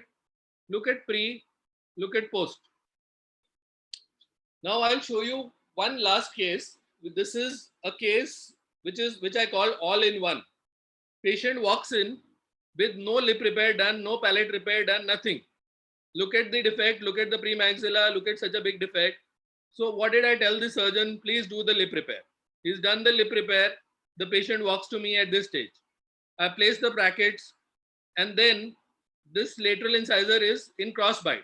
So what I do is I do a segmental distraction. Distract these three teeth towards the lesser segment. I correct the crossbite of this incisor, and I've got a complete maxilla. And from here to here, look, from here to here we have reached, and the patient is very happy. So I'll show you a breakup. Look here, pre, such a big defect, the premaxilla hanging outside. This is post after the lip repair, his confidence levels have changed. This is post after my treatment. This is after distraction, bringing the lateral incisor out of crossbite. So look here, this is what has happened, and we've got a complete maxilla, right? So if you look at the cast of the patient, this is pre-treatment. Look at the cast, look at the premaxilla hanging outside and a big defect. This is after lip repair. This is pre-distraction. Now we've distracted and brought the lateral incisor out. And this is a superimposition pre and post, a 3D superimposition. So if you see again, this is pre-treatment, such a big defect. This is after distraction, this is before distraction. This is then after distraction and post. So look at the superimposition, look at the changes which have happened in the molar segment, in the premolar segment, in the incisal region. And this has happened over a span of 11 months. So my call is that if you make a good plan and a good treatment, you will be able to give a good result. Also, you should be in touch with your speech therapist. You can help them in making a palatal lift prosthesis, lifting the palate, or a pharyngeal bulb, which can help them in speech defect correction by using nasal endoscopy, lateral video fluoroscopy, and speech assessment. Also, sometimes, the child is in the mixed dentition and he is, not happy to go to school. So just a simple thing of an overdenture will be able to solve this problem in the mixed dentition till the patient's permanent teeth have erupted. So in summary, I would like to say that we require to do an interdisciplinary approach. Treatment extends over many years and risks exhausting patient cooperation. So we need to keep the patient's best interests in mind and give a good result to the patient. Thank you very much for a patient hearing. Thank you. Thank you so much, Professor Puneet Batra, sir. Amazing array of cases, I would say, and you have simplified it and you have shown it so easily. Now, we have few panelists here.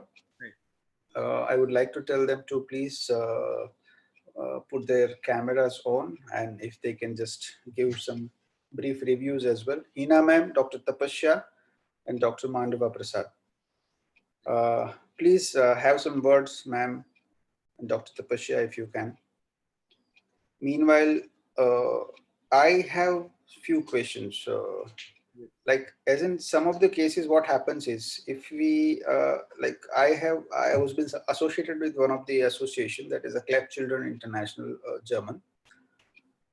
As you rightly said, that in India, whatever the cases, what we get is all mutilated cases, because either they have not been treated, or they have been treated very badly, with all due respect, by plastic surgeons, right? You know it better than me. So in few of the cases, we come across cases where a premaxilla is completely detached and that has been removed, rather than giving any chance for it, because it was the easiest thing to do for the plastic surgeon at that moment of time. Now, when they come to you, they would be definitely in a Gosselin's yardstick of 5. Probably it was an iatrogenic, right? So in such cases, can we do anything other than? Yes, we can do distraction. See, we have two segments and we have a missing premaxilla.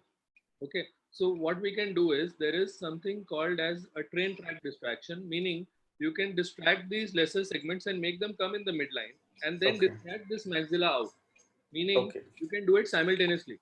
In fact, one of the articles was published in the Angle Orthodontist in the year 2005, wherein they've done a combination of distraction, meaning they have brought these two segments where the premaxilla was extracted by the surgeon, brought the lesser segments close to each other, and then simultaneously distracted this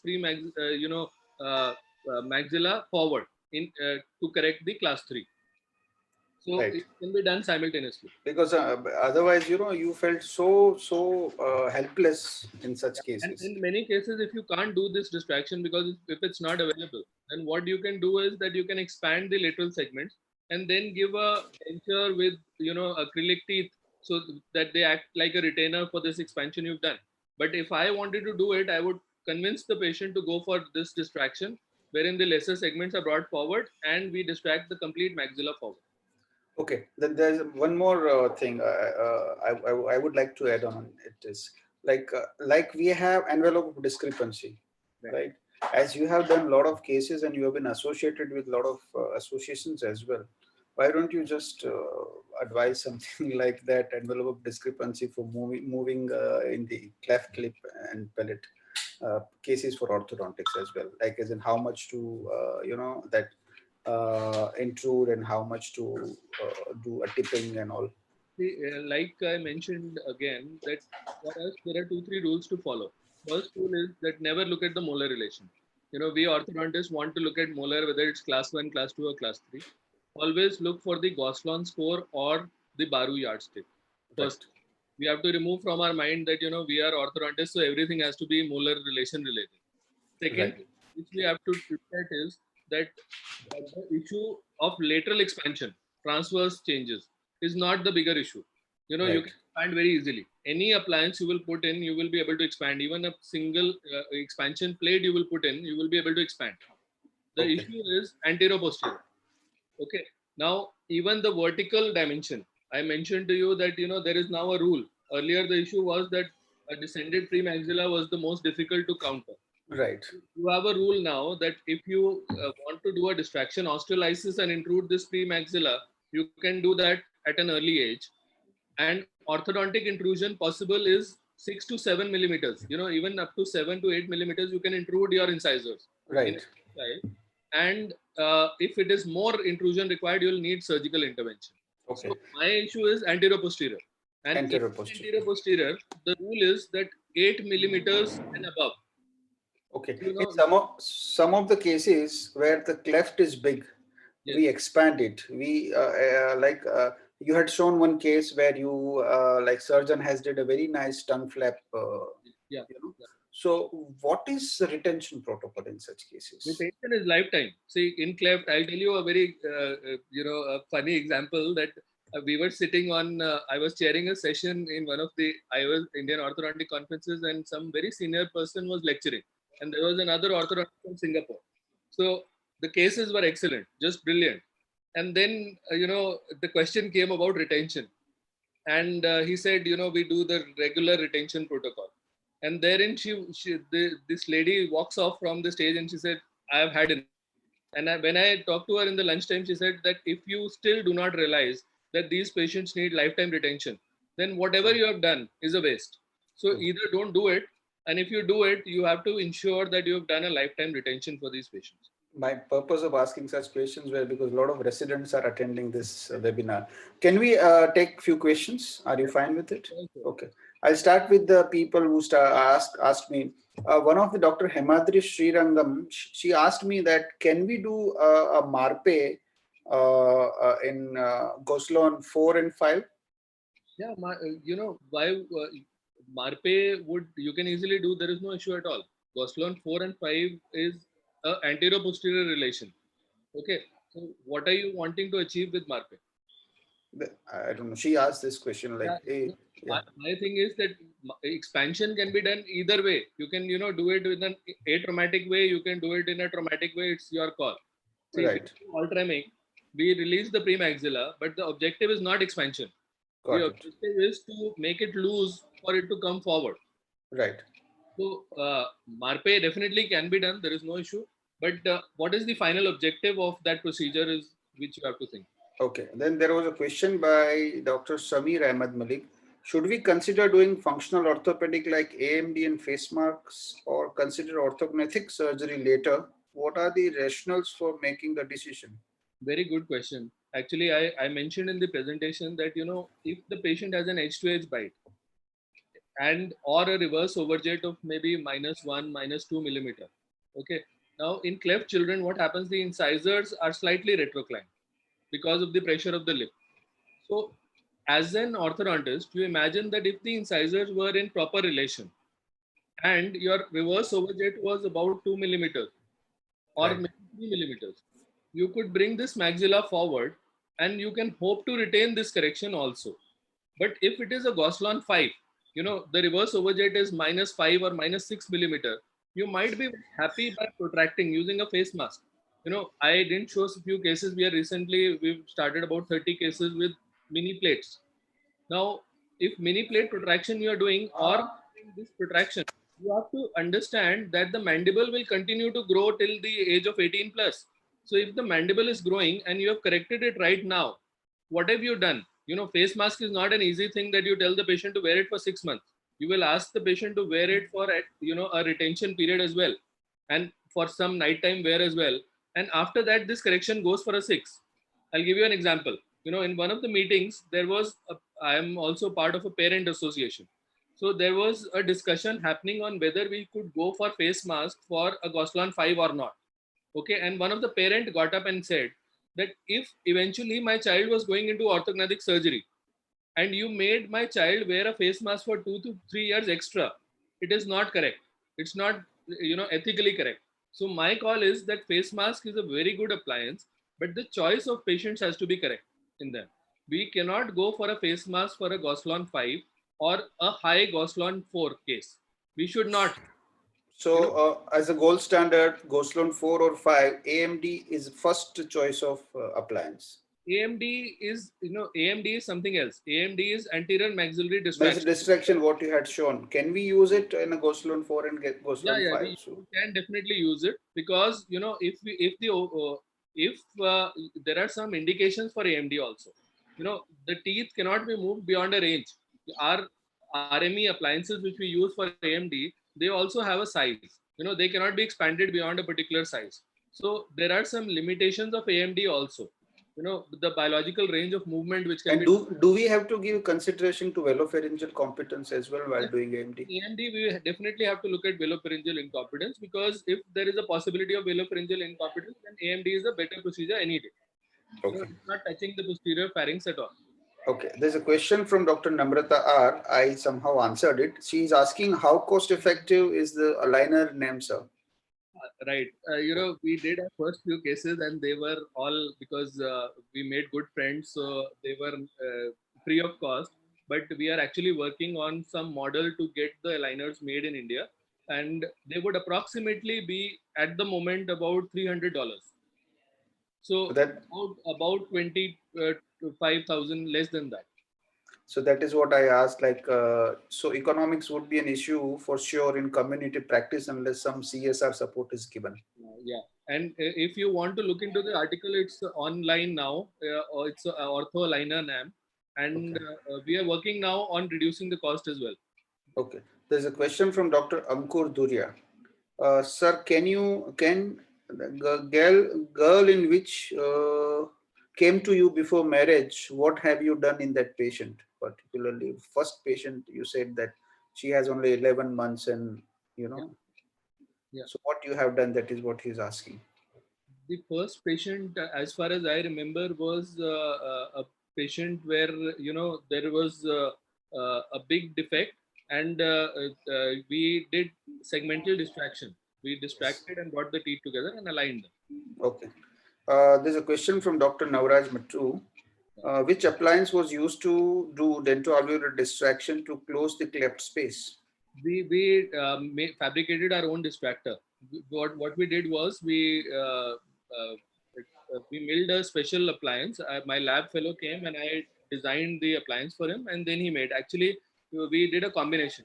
If you know that there is a canine distractor available, so those canine distractor screws are useful for closure. The issue is that our dental arch is circular. It's oval. It's not straight. So we need a curve. We need a curvilinear path of motion for the arch to move. So for that, what we did was we fabricated the occlusal part, which is just like how we make caps, crowns for our teeth. They were cap splints made on the teeth, and then we made a arc along which the screw would open and cause movement of the lesser and the major segment. Okay.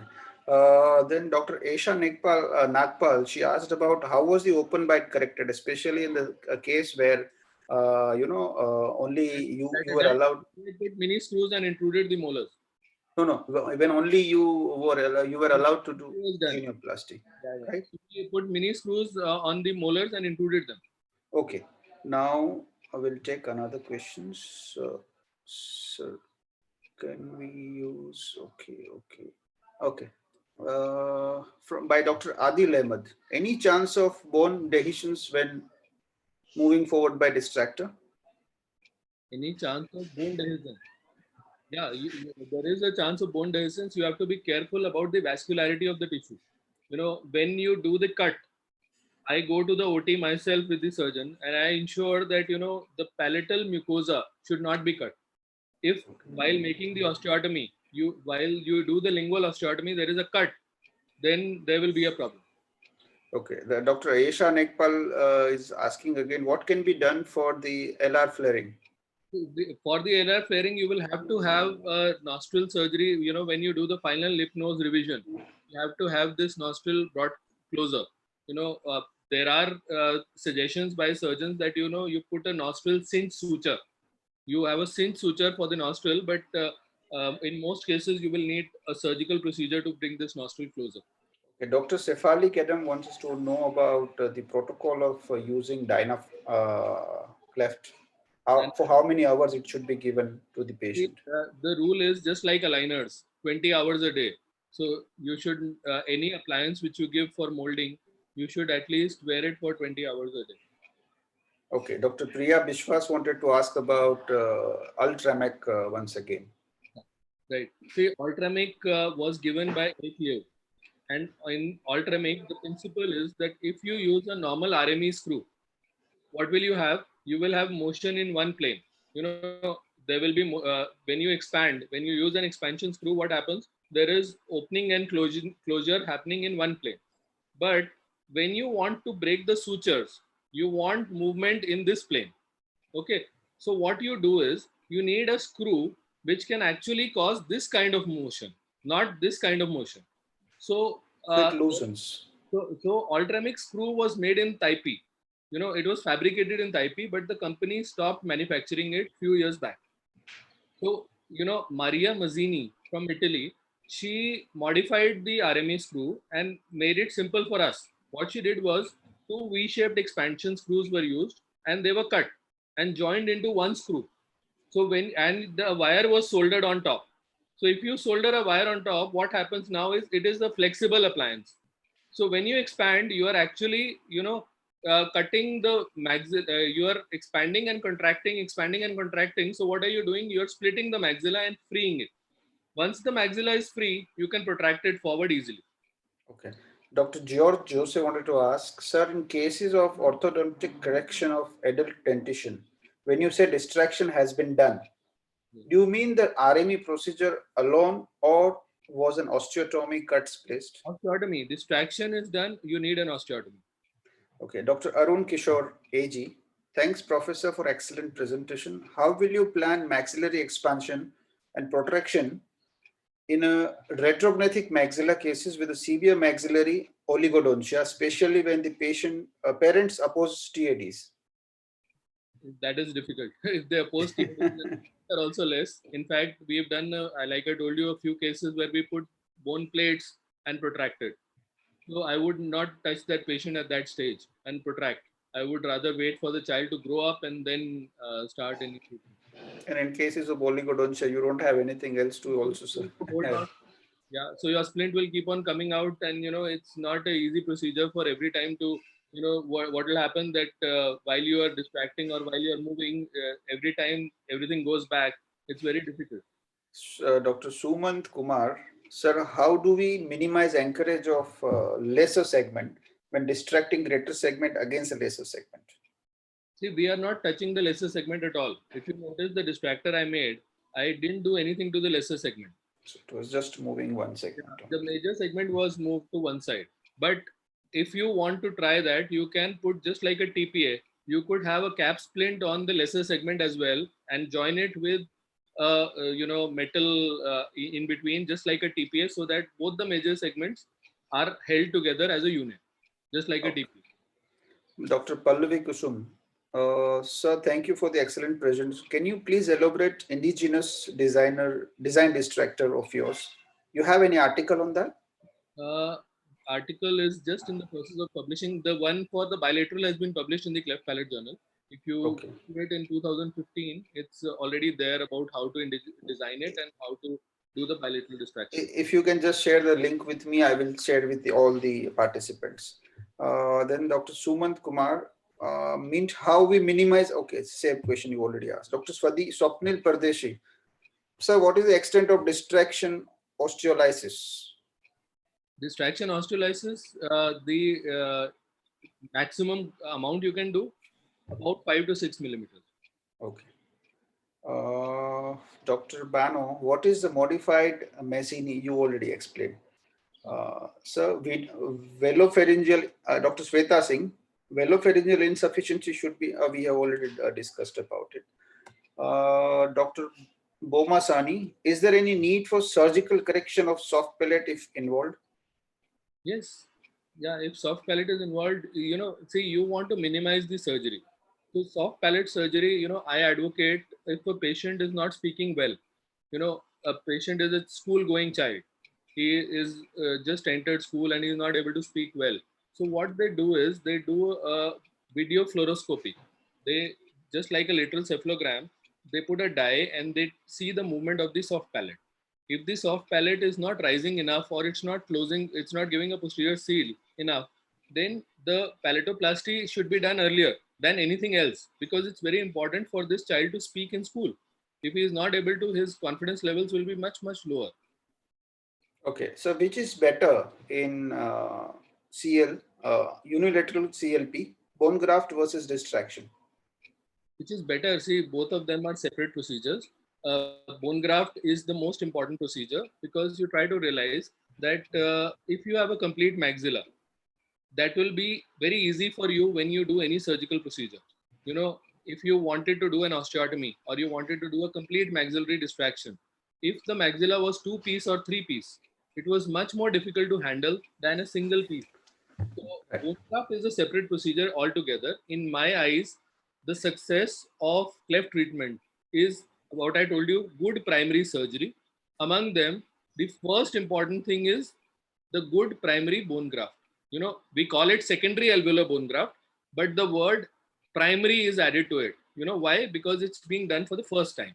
We call it secondary alveolar bone graft because it is done in the mixed dentition. It's done in the secondary dentition, but it is actually a primary procedure. So in my eyes, as a cleft orthodontist, I am successful if I am able to deliver and get a complete maxilla in place. So in sync, Forward or backward is a separate question altogether. Whether I want to distract it or not is a separate question altogether. Having so much of experience, would you give any chronological number, like at this particular age you would like to go for ABG, or the 1/3 of the root formation is the only criteria you're following? We Indians, we lose out on many cases because of this. Why? Because textbooks say that 9 to 11 years, I know. the 9 will erupt.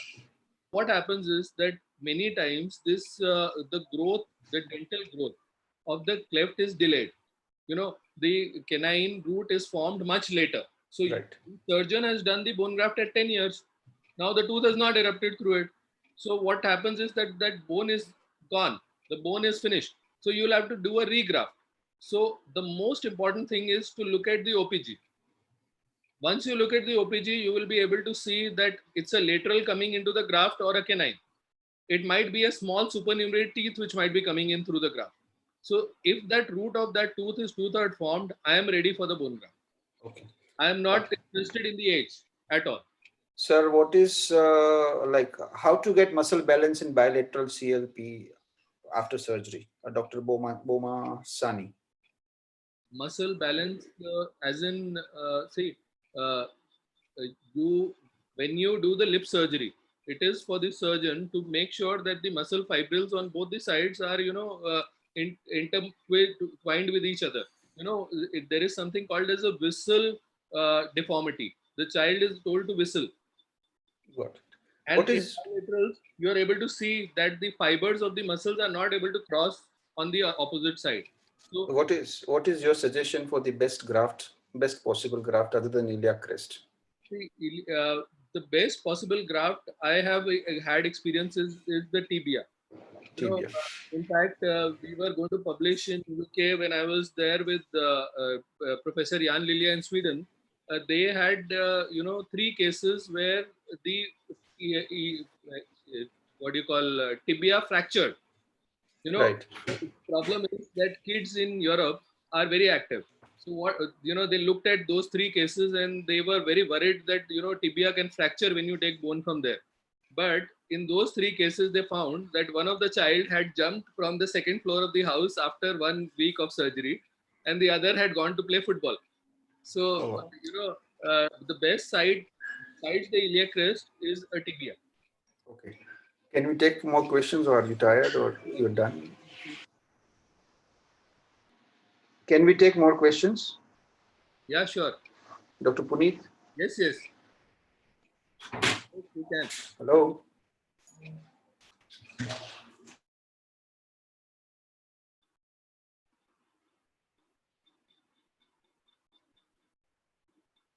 Hello.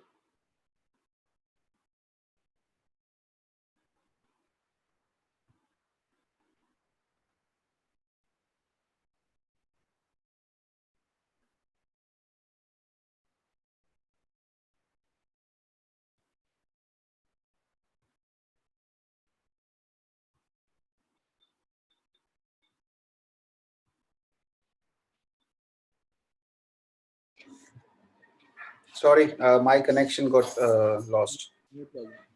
Okay. Can we take more questions? Are you fine with it? Yeah, yeah. Okay, I think we were somewhere. There are some raised. Meanwhile, there are some raised hands also. Dr. Mohammad Anisur Rehman from Dhaka. He wants to ask you something. Please go ahead, Doctor.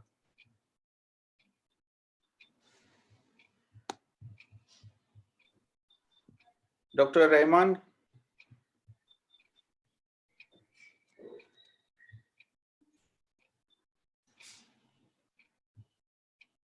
Dr. Rehman. Yes, sir. I can hear. Yeah. Please ask. Can you hear me, sir? Yeah. Yeah. Thank you very much, sir, for the excellent presentation, sir. Though I have missed some part due to network issues. Sir, my question is that if the patient unilateral cleft or bilateral cleft patient come after in the adult age, after without any bone graft, only the lip surgery in the younger age. So what should be the protocol? Should we go for the bone graft first, or should we do the impacted canines erupted, or what is your protocol for that patient? Good question. See, you need to realize that when you do the bone graft, you will have to quickly move the teeth, okay, in that grafted bone. So what I do is when an adult comes like this, I strap up the patient.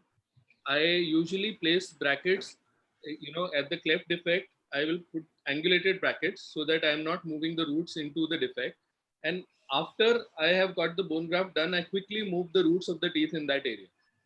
So that is the protocol which should be done. Actually, earlier it was suggested that when you do the bone graft, you should wait for 3 to 6 months before you can actually get tooth movement. But there is something called as a RAP phenomena, regional accelerated phenomena. which acts in this bone. When do you do a surgical insult, when you lift the flap and put in bone there, in that region, the bone cells are present. So rapid tooth movement happens. Even sometimes as much as 4 times fast tooth movement happens after the bone graft. So I would strap up the case and align the rest of the teeth, and the region near the cleft defect, I would keep angulated brackets, do the bone graft, and then do quick root movement.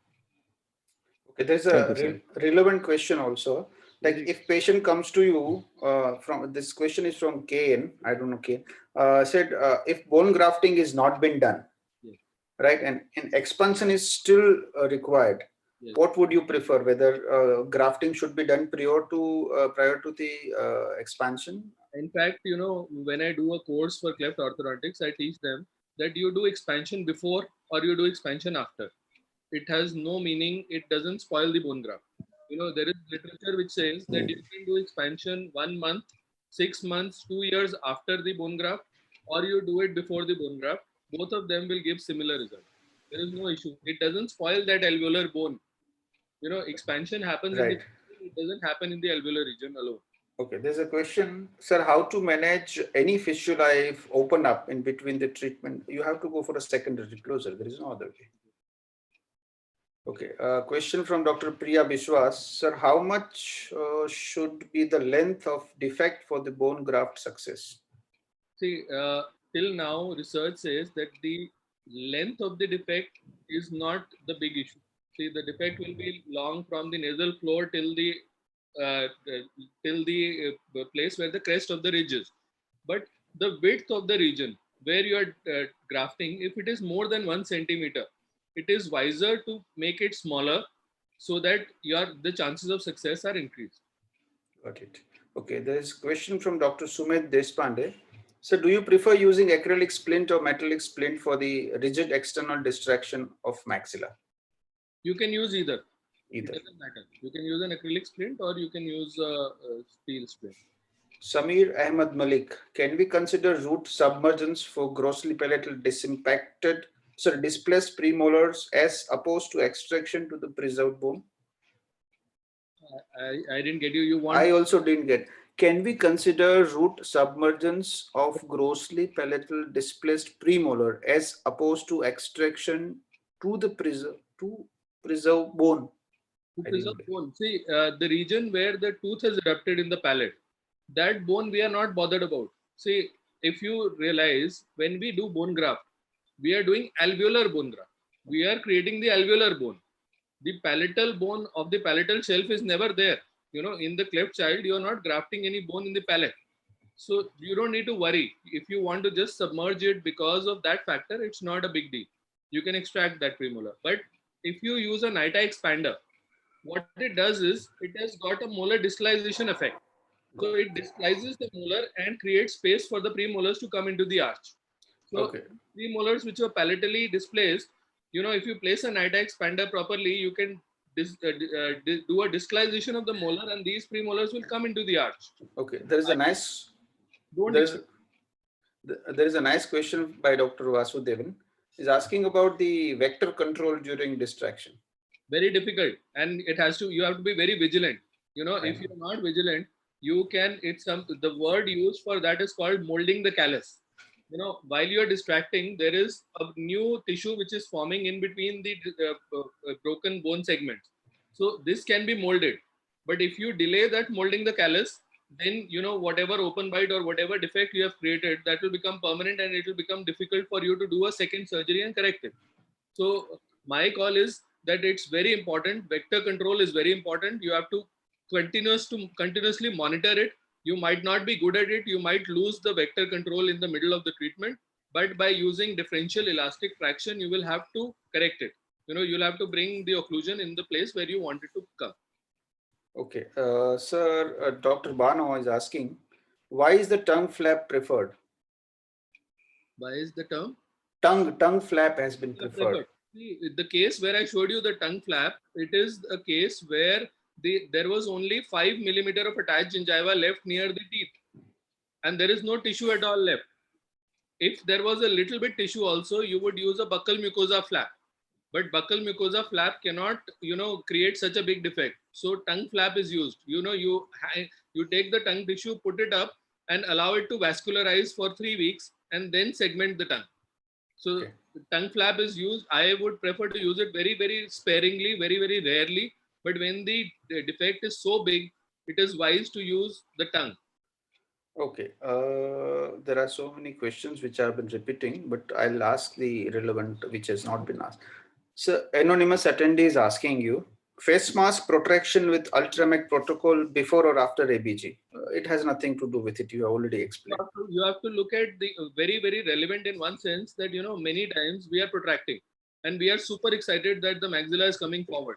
But we have missed out on, this is the same time when the canine is going to erupt in the mouth.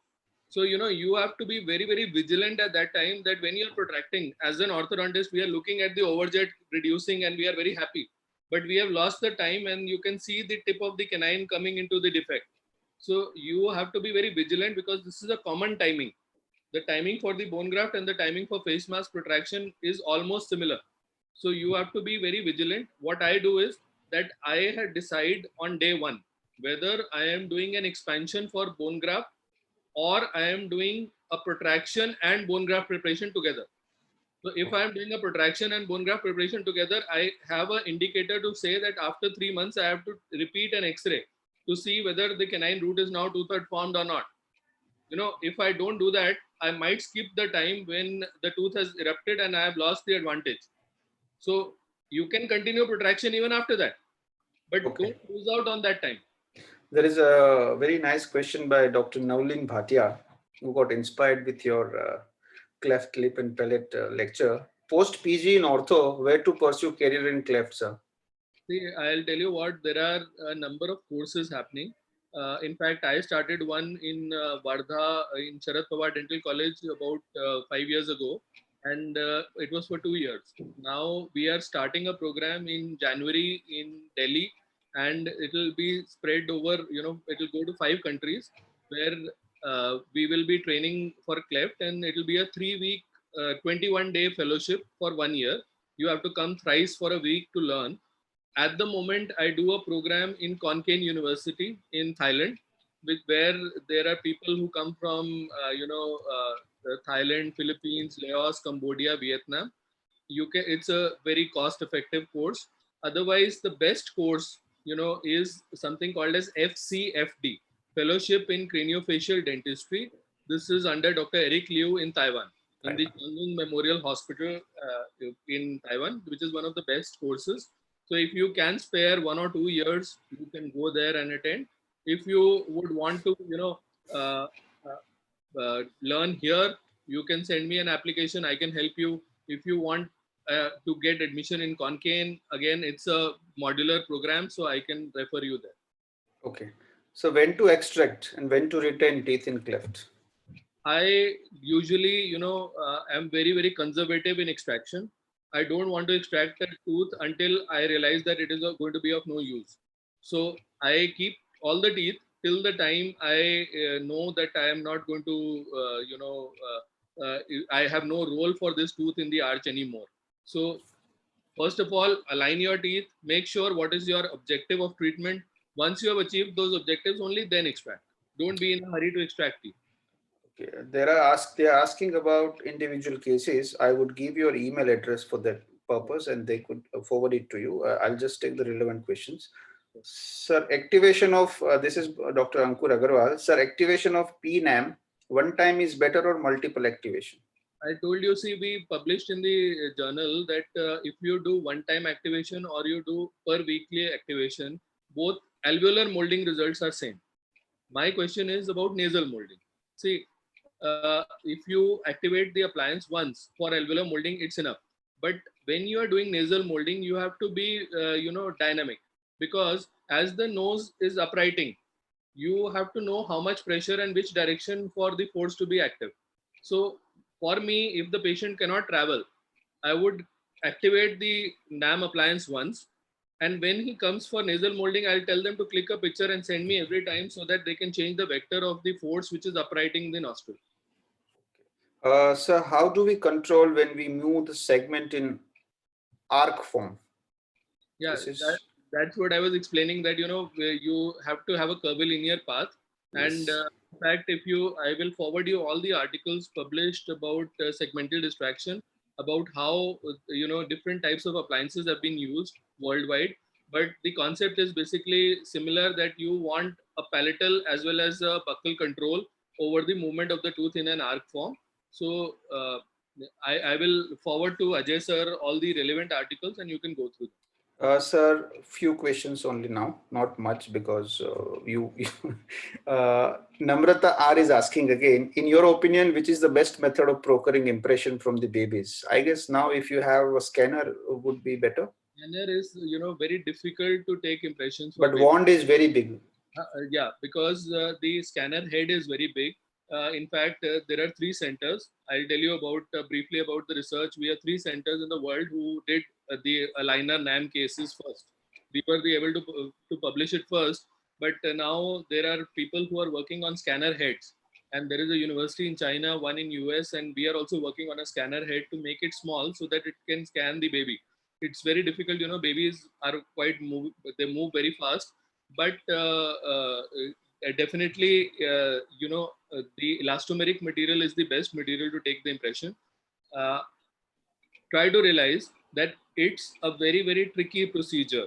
Why? Because if you read literature, there is work done. If you know the name Robert Chait is an orthodontist from Colchester. If you have read about headgear, the headgear injuries were first reported, eye injury was reported by Robert Chait.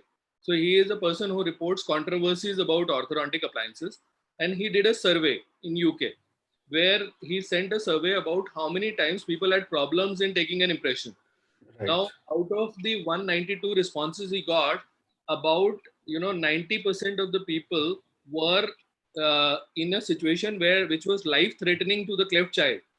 So try to Obviously. realize that if you do not know how to take an impression, you should have a pulse oximeter on the finger of the baby to see that oxygen saturation. If it falls below 90, you have to immediately withdraw the impression material.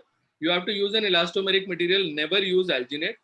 And preferably, there are different positions of a baby. I do that course, so I can teach you, but you should be BLS trained for taking an impression, because if a baby is gasping, I'll tell you my own example, two examples. First, I'm taking an impression of one of my biochemist's son who has bilateral cleft, and my wife comes down. My clinic is in the basement, so when she comes down the stairs, she asks for the home key. I'm taking that impression, so I tell my assistant that take it out from my pocket and give it. And while I look there, in 1 second, I'm seeing the baby gasping for breath. And out of reflex, I take a tweezer and I go into the throat and remove the soft, you know, Piece elastic of yeah. material which was gone inside. So try to realize this was a new assistant who was mixing for me. So I had taken a putty impression, and when I was taking the second stage impression, he had mixed it so in Thin such less viscous consistency. that it went into the throat, and the baby was gasping. So it could have passed away. Also, one more example, that I am taking an impression of a cleft child who is 9-year-old, and I am making an expansion appliance. So while I take this impression, and I am rushing because I have another appointment, so he tells me look up, and when I look up, all the alginate has gone in. The problem is that when you take an cleft impression, there is something called as a Vaseline gauze. Vaseline gauze is available in the market. You cut it and place it at the defect, and then take a alginate impression, because it will not allow the alginate to flow into the undercut. If it flows into the undercut and you take it out, it will break. So if it breaks, you will find it difficult to take out. Now I tried to take it out. When I tried to take it out, it got pushed in the throat. Now in the throat, there is a pharyngeal flap which was done. So pharyngeal flap had closed the throat already. So now this alginate is hanging in the throat, and he is neither able to gulp it nor it is able to come out. So what we did was an endoscopic tip and a BP blade, and cut that alginate into 4 pieces. And then with high vacuum suction, we could suck it out. So what I want to say is that impression making is the most critical part in a cleft child. In a baby, especially, it can be life threatening. So be careful when you take these impressions. Okay, sir, you had mentioned something about decompensation in cleft patient. This is question by Dr. Esa Nagpal. Right. Yeah, see, the question is that in class 3, normally what do we have in our class 3 in the maxillary dentition? The normal class 3 is the maxillary incisors are proclined. It's nature's way of compensation. So we decompensate by moving the incisors in the correct position. But in cleft, the incisors are retroclined. So you have to, when you do decompensation, you have to procline them. So in a cleft class 3 versus a normal class 3, the maxillary dentition is just the reverse. In normal class 3, you want the incisors to come at the correct position, whereas in cleft class 3, it is the opposite. You have to procline the incisors because they are already retroclined. Okay, there's a question by Dr. Himadri Srirangam. In fact, that question led me to think about keeping one NEM course as well from you. If time permits to you, we can take one more webinar on NEM whenever time permits out of your schedule, right? There are few questions in a chat. It becomes very difficult, friends, when you send questions in both chat as well as in question and answer, right? What is a surgery where the surgical cut is given when maxilla is distracted forward? When the complete maxilla is distracted, there is a Leaford 1 cut. So, you know, the surgeon will give a mucobuccal incision and he'll do a Leaford 1 cut and he'll free the maxilla. Right. And then he will put the distractors. Okay, Dr. Tapasya saying, excellent presentation, Dr. Puneet has always been my go-to person for help with my cleft cases. He is the best in the field, great cases and wide variety of treatment options. Thank you for sharing your experiences. Now there's a question from Dr. Kavita Manocha, ma'am. She is also saying the excellent presentation, Dr. Puneet. You have treated very difficult cases with such an ease. It is as if the teeth are obeying your plan. Excellent. So everybody has a very good reviews about this course and this webinar. Thank you so much. It is you won't believe you spoke for 2 hours and 48 minutes. My God. And people still glued to this. It's a fantastic webinar. Thank you so much for all this. Now on Monday, I have an international faculty who's a program director at the Kansas City, Missouri University, Dr. Jean-Marc Rochevre. He would be talking on biomechanics. So I would advise everybody to please attend. It will be at 6:30 evening time, and he is a great, great orator.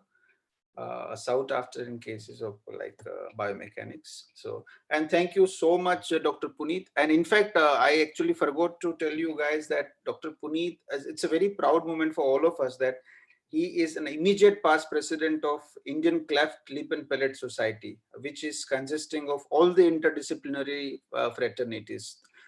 Thank you so much, Dr. Puneet, for representing us there, an orthodontist fraternity. Thank you. Bye.